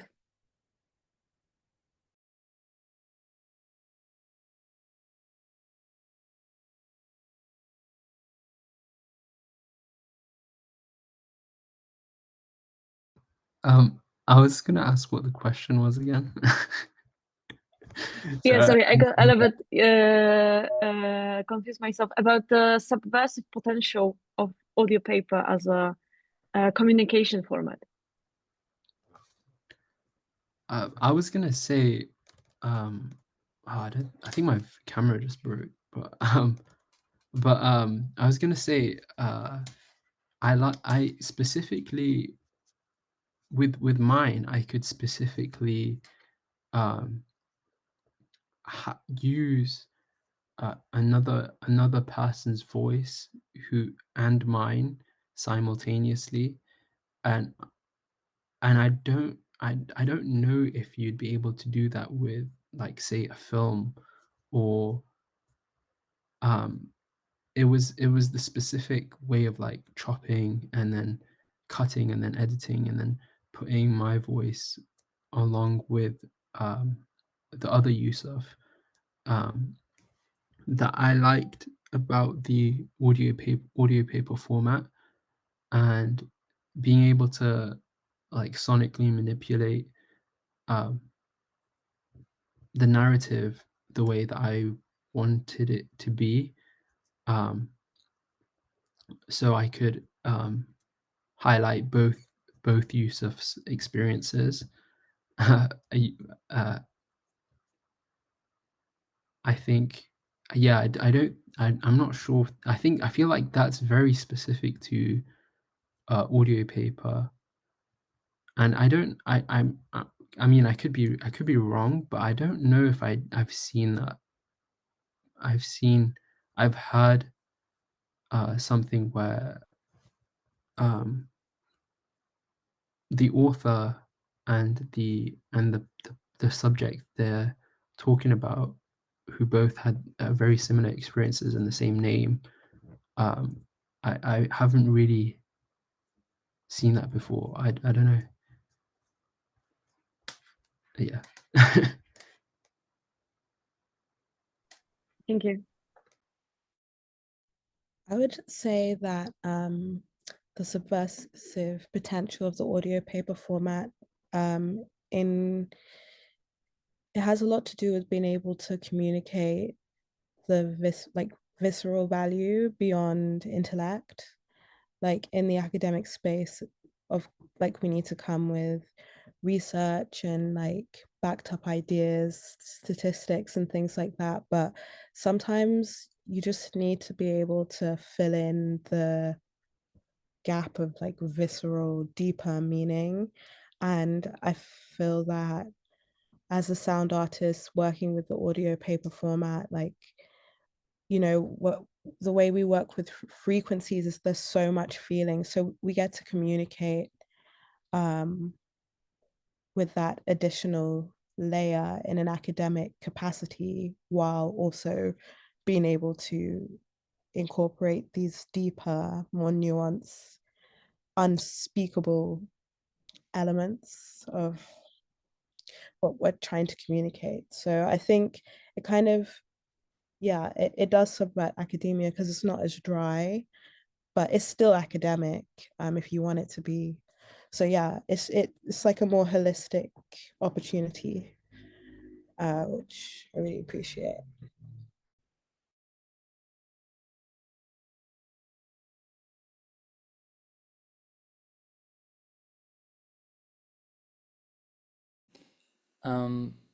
Yeah, I could just say it's another sense, and as in with an audio paper, you're using listening and with your ears, I guess. So senses are different and have, I guess, the way we deal with knowledge is going to be different. So it's a lot to explore.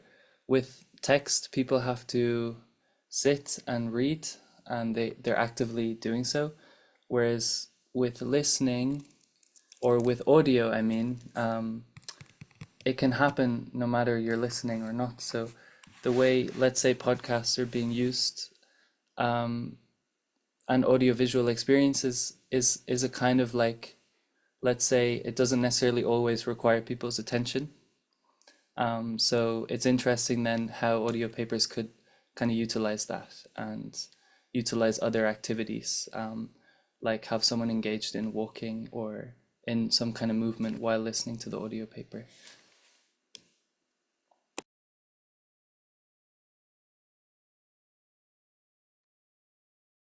Thank you, Tom. I guess this will be our last call for questions.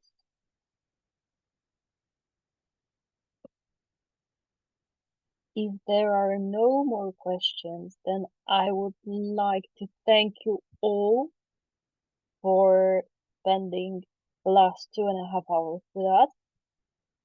Thank you for very interesting presentations and all the insights and all the questions.